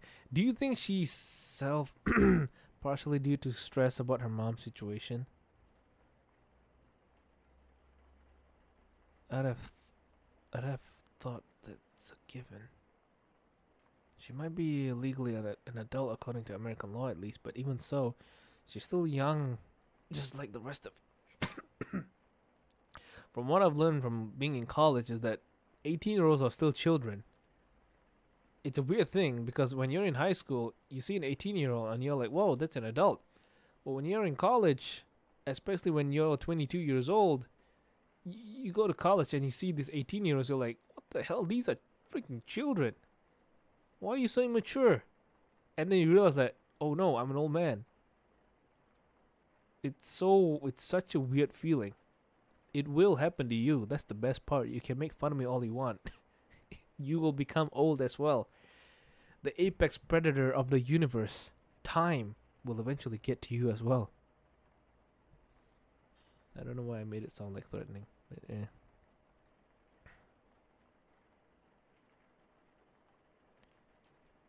She's yet another girl in this effed up world dealing with far more than she should be. Honestly, why 18? You should be classified as an adult on 20. 18 is a weird number. I think it's because maybe back in the day, 18-year-olds were more mature than the 18-year-old today. Because I'd say the modern generation are like severely sheltered. So they, as generations go by, 18-year-olds get like more and more childish. Because I'd say like maybe back in 1899, an 18-year-old is literally an adult because they've already been through life and stuff, you know. I don't know what I'm talking about. But hello, Kevin. She's yet another girl in this after world dealing with far more than she should be. Yeah, agreed. I finish cleaning up the trays and go to drop them off. Just then, I spot Malika and Mori over at another table at the opposite side of the room. A good war will help maturity levels. That's messed up, but the harsh reality is that yes, that would help. You know, tough times create tough men. These days, even 30-year-olds act like children. I know. It's Twitter, I tell you. It's Twitter. Twitter allows people to act as dumb as they want, without consequence. And that sucks.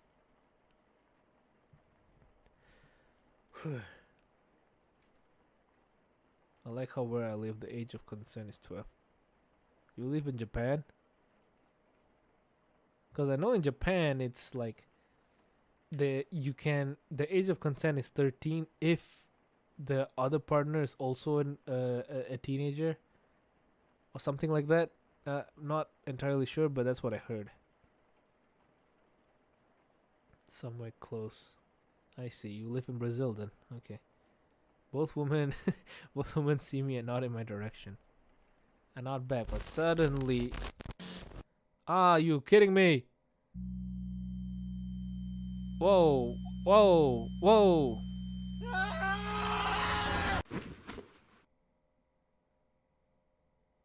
Hey, that's a perfect way to end the stream.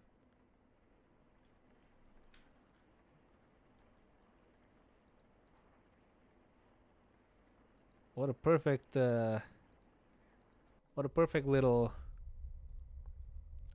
cliffhanger there.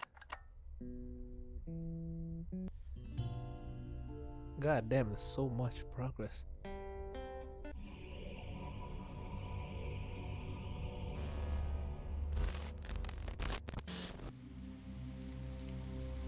But what the fuck was that? That was not normal.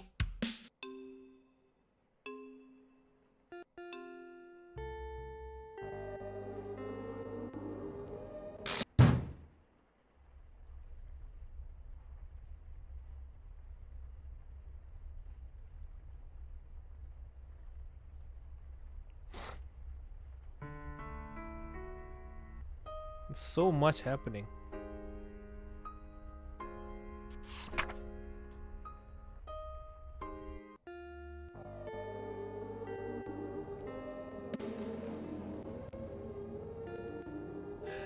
They look like Teletubbies. Yeah, that caught me off guard as well. What the hell was that?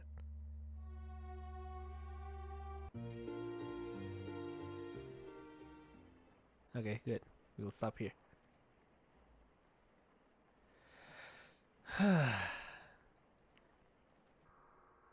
Okay.